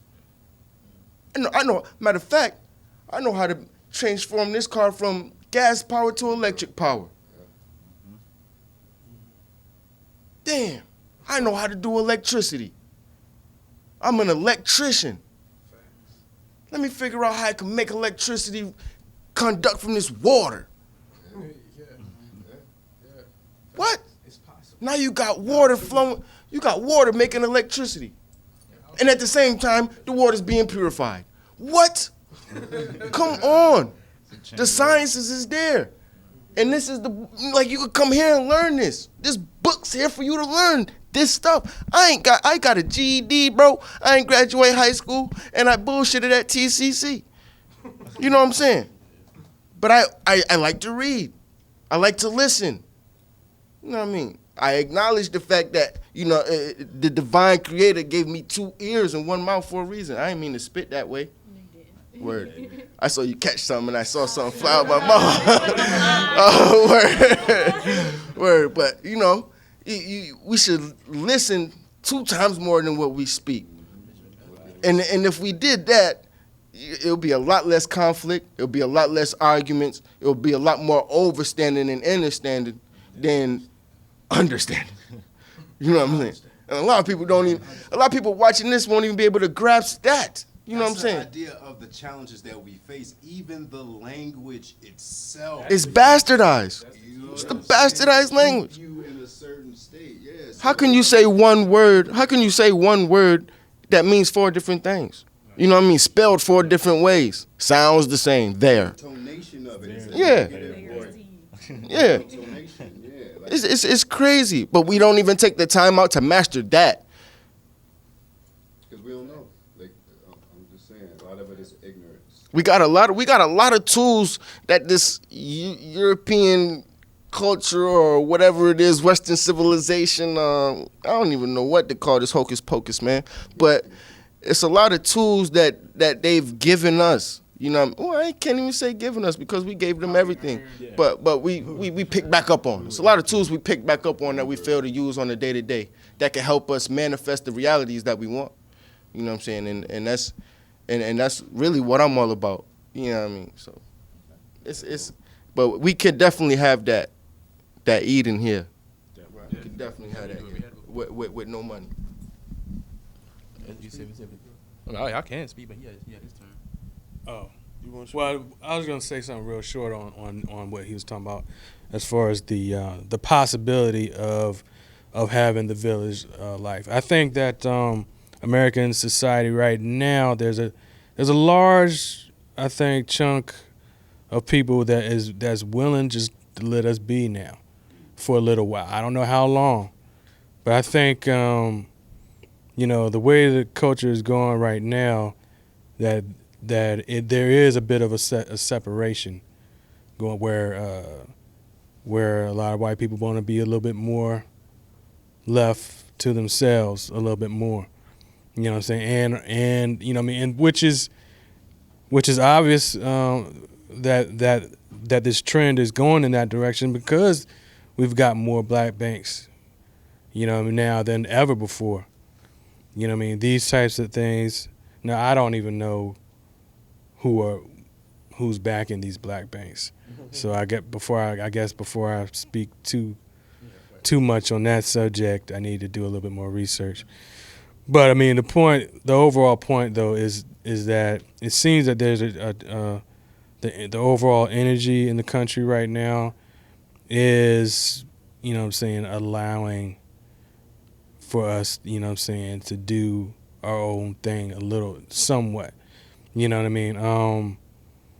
Of course, there are some obvious limits. You know what I mean? And there's the main thing that is always consistent is that they want us to be in that system though, regardless. And when I say the system, I mean it doesn't matter how peaceful. You know what I mean? I got woke up by a bright light out in front of my house.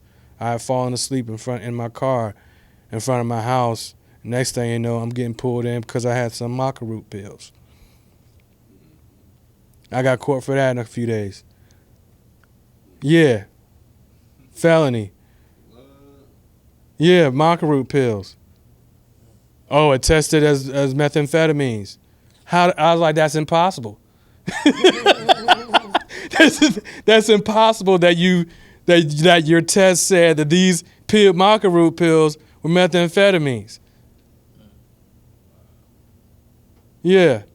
See that's that type of nonsense, you know what I mean, is regardless. You know what I mean? And that's another part of it that's going to require us creating a village, like, at least even before we build the infrastructure, a village like attitude toward one another where we just show up for each other. And it's like, nah, that's dumb. Y'all can't just do that. Y'all can't just railroad the brother like that. You know what I'm saying? You got 300 and 400 people outside. You know what I'm saying? Like, nah, we're not going to sit still for that. You know what I'm saying? This shit ain't going to just happen. Like, it ain't going to pop off like that on the regular the way it's happening. if we, you know what I mean, if we showed up for each other, we, you know what I mean, if we worked together like that. You know what I'm saying? That's another part of the whole village, you know what I'm saying, manifestation that's gonna be necessary. Like you said, and it has to do with the whole military aspect of things. You know what I'm saying? You know, being together, whether we have weapons or not.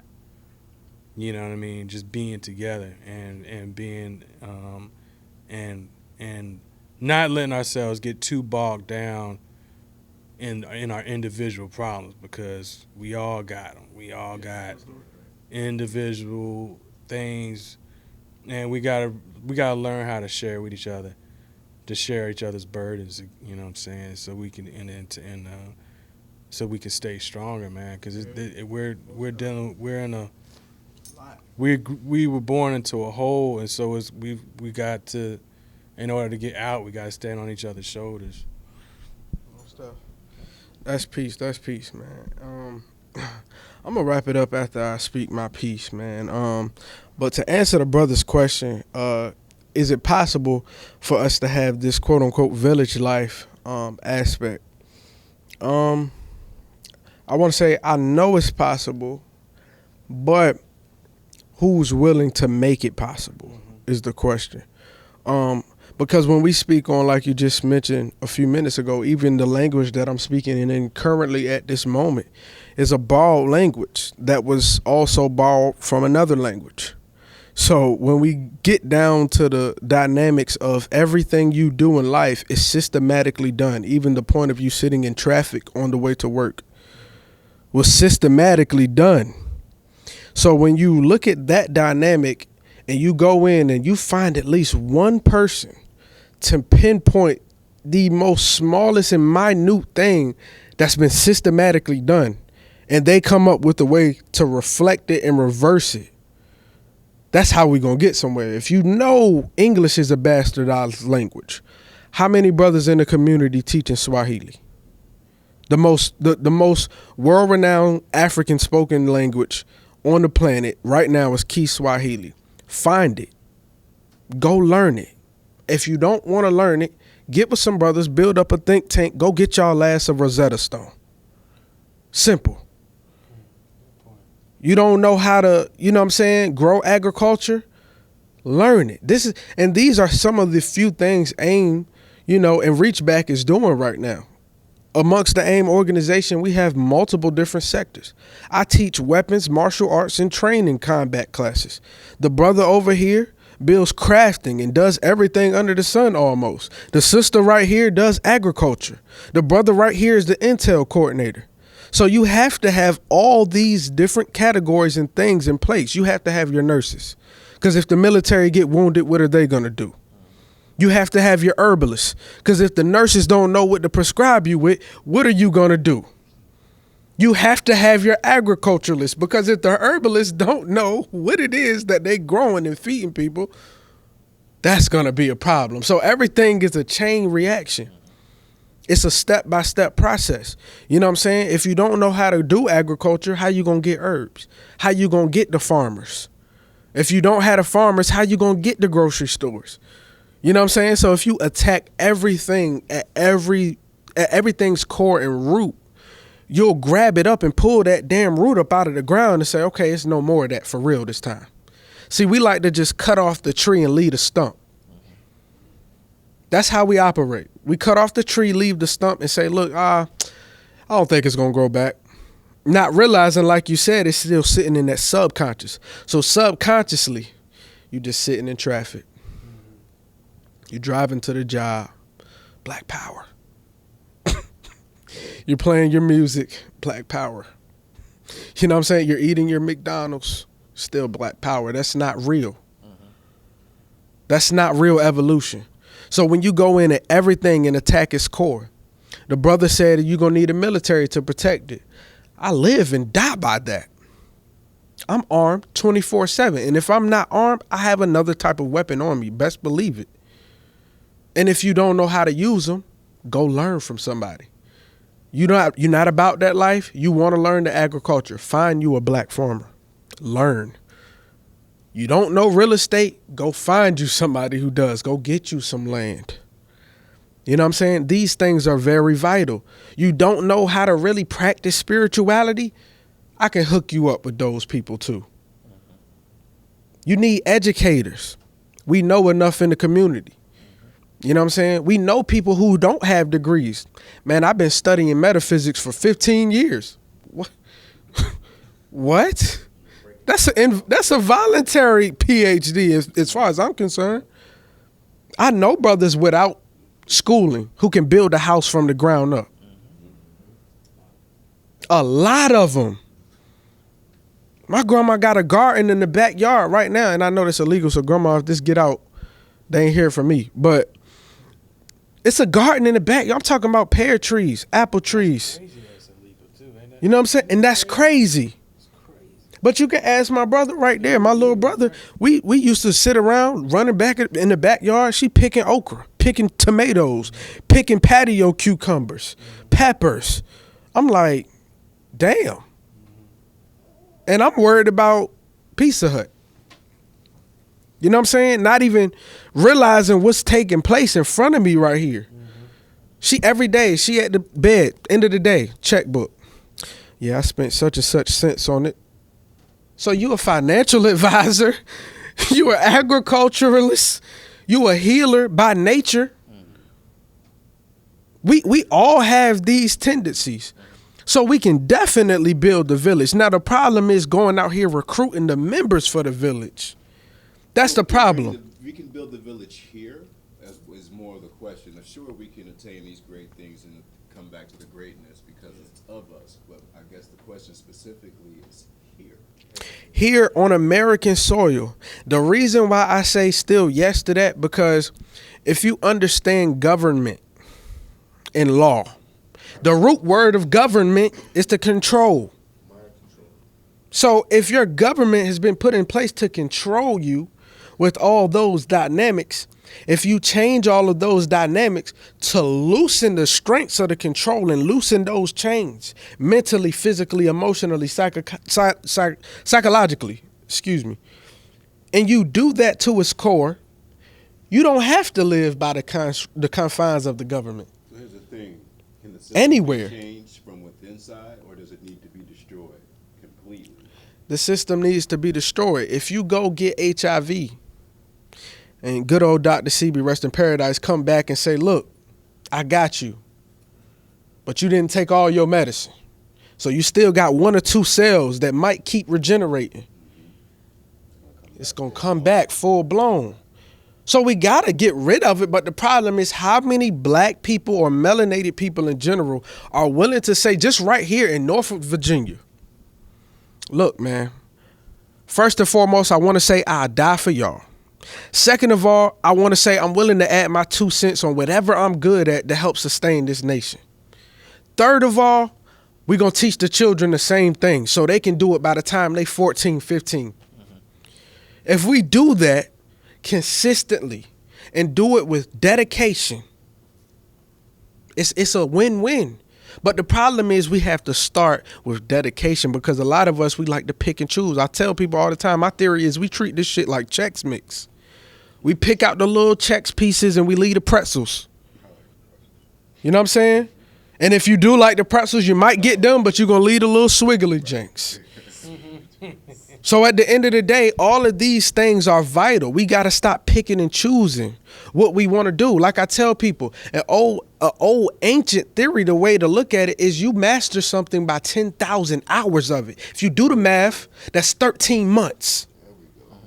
That's a year and a month to master one thing. This is what the Egyptians did, people. We just sat around and, I got a job. I got training. I'm good now. Police officers are trained in the law enforcement agency for 6 months. Cosmetologists trained for 13 weeks? And they out in the field. So that's why I asked you, have you ever shot a firearm? You about this militant shit. You know how to use a weapon? Are you willing to take the training from a brother? Or you got to go to the cracker for it? You don't know how to build copper. You willing to come learn from the brother? Or you want to go to the cracker for it? technology, all of that is important. Within the AIM organization, we have a whole IT department who does encryption on all of our information. All of these things are vital. You know what I'm saying? So if you know the brother fix cars, you want to go to Meineke. You want to go to AutoZone. I just told you the brother can provide you with that service. It's consistency and accountability is what we have to aim for. Prime example, I don't want us to do a Buy Black campaign. And then for 2-3 days out that week, brothers and sisters see us at Walmart. Like, damn, hold on. Now, of course, there's some stuff you can't get around unless you build up your institution to provide it. Right. You know what I'm saying? But at its core, a lot of things we do subconsciously. We probably all did it today. We don't even know it. You know what I'm saying? I know we did. Some of us had to go get gas. Oh, yeah, I got some gas. Come on now. We went out to eat. You know what I'm saying? We went to let me go grab this from the store. That's why I always tell people, you really think you're not a slave and you really think you out of bondage? Name 5 things around you that weren't created by somebody who don't look like you. Give me 5.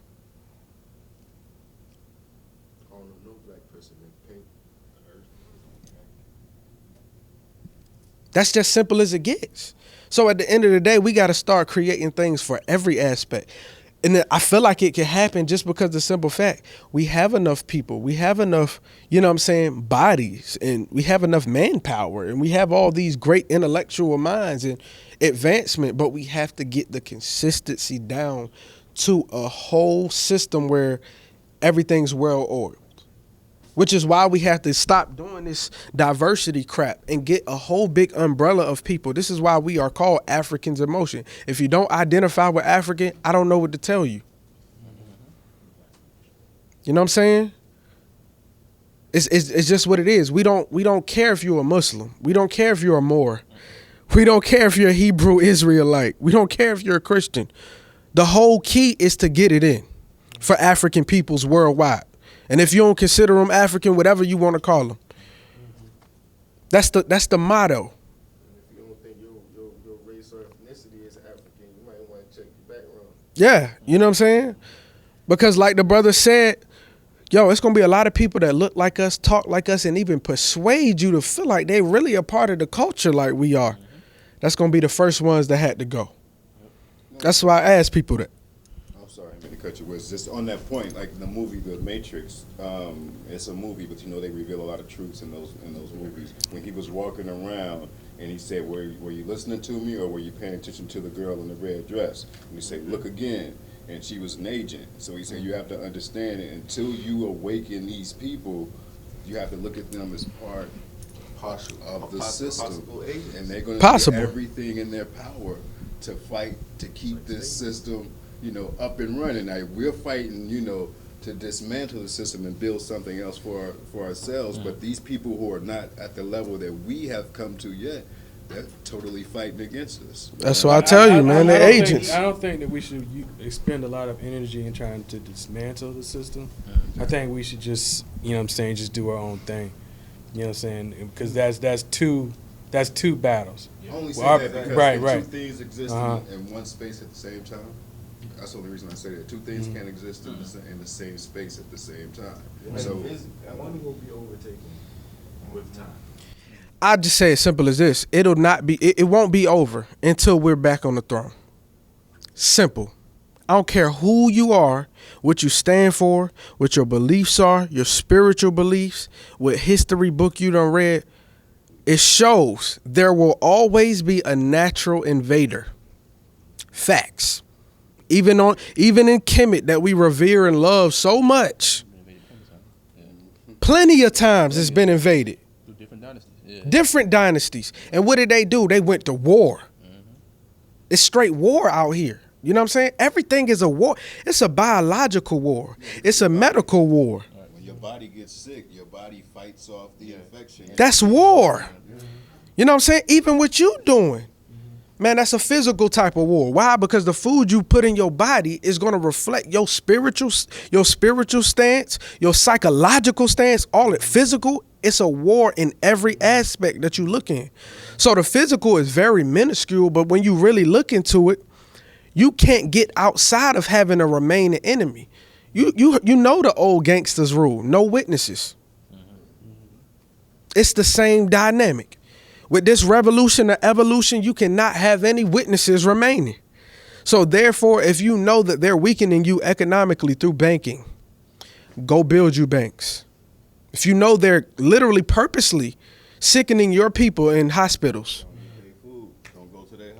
go build your own hospitals. Don't eat McDonald's. Don't go here. Don't go there. You know you're going to be in debt going to a college that's going to miseducate you anyway.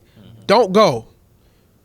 That's if you know. If you know. See, a lot of us are caught up into this, like we were talking about, and there's really no excuse not to know because we walk around with computers in our hands Okay, right now. Google. You know what I'm the saying? numbers, yeah. So, but it's more than that. It's like, why are you into that black stuff? I have everything that I need. My life is great. I have the job. I have the car. I have the house. I got the 2.5 kids. I got the dog. You know what I'm saying? The so-called American dream.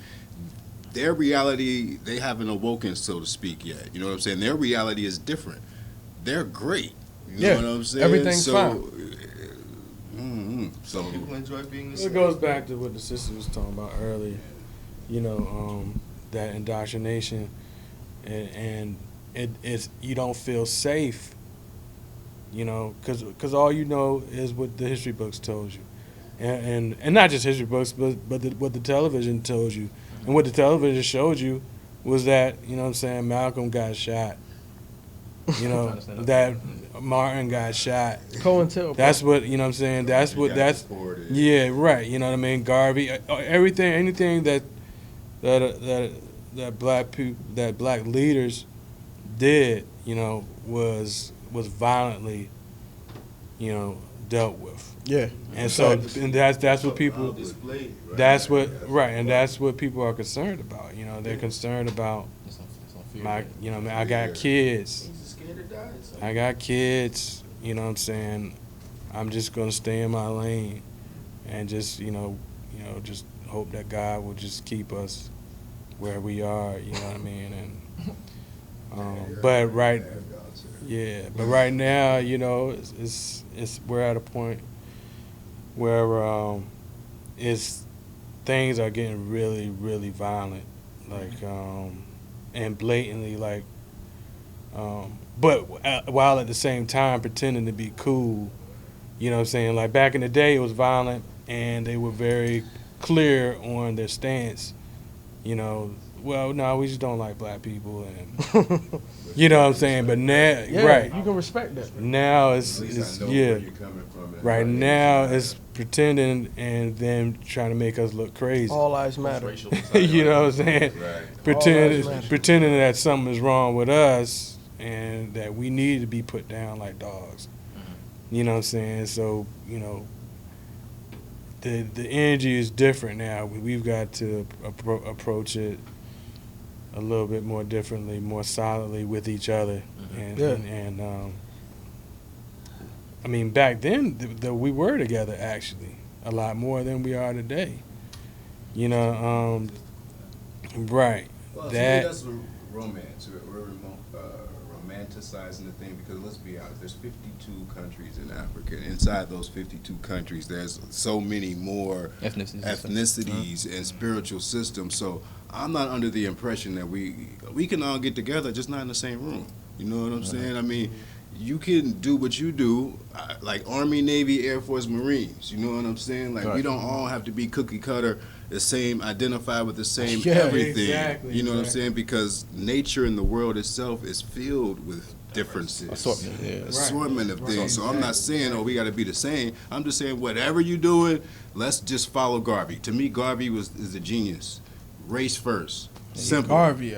Yeah. Simple. Let's identify, especially in America. Now, we know that race was a created concept and all that. People never identified themselves by the color of a crayon and all that. However, in the reality that we live in now, in this society, It makes perfect sense. So that way we don't have to get into if you're a Hebrew Israelite or what you believe in or whatever. We'll unite under this first, and then we'll work everything else. And I'm still, last thing I'm going to say, because I say it often, and this is one of the solutions for me. And it's from Mafa to Mayat by way of some Sankofa. You know what I'm saying? So that is a mantra or a goal or something that we can look at. We say, okay, the Mafa identifies the struggle, the great atrocities that we went through, the middle passage, whatever you want to say. Mayat represents the where we want to be, where we want to get to, or where we want to return to, the source. You know what I'm saying? How are we going to get there? By Sankofa. And we know that Sankofa means if you forget your way and have to look back, then it's not taboo, it's not a bad thing. So that's something, you know, we can start there. You know what I mean? And I'm leave it at that because I'll talk about it. And that's just some simple ways, you know what I'm saying, that we can all get together. And honestly, family, based off of this conversation, we've been chopping it up for a couple hours now. And based off of the energy in this conversation, I'm sure that we can all get together and come up with some very lucrative and informative ways that we can all branch our different skills and, you know, our cultures and whatever else that we have to offer to the table and make just one big family, you know what I'm saying? And we can all work together. And like I said, we're going to be doing this way more often. We just want to get a good build in, you know what I'm saying? Every week, brother. Every week we're going to be doing this. We'll be at different locations, of course. But like I said, we definitely going to keep building on these things that we could all do for each other, how we can all come together and get together and bring our skills, our different trades, our different mindsets and our ideas together to the table and really just build something very strong and very powerful. And like I said, this is the first episode of the Each One Teach One open forum. We'll be back with y'all again next week. And like I said again, I'm the good brother Azad. This is the Each One Teach One forum first episode. We over here at Truth and Knowledge Bookstore, Norfolk, Virginia. We'll catch y'all for the second episode. Y'all stay live, stay black, stay prideful. Black Power, family.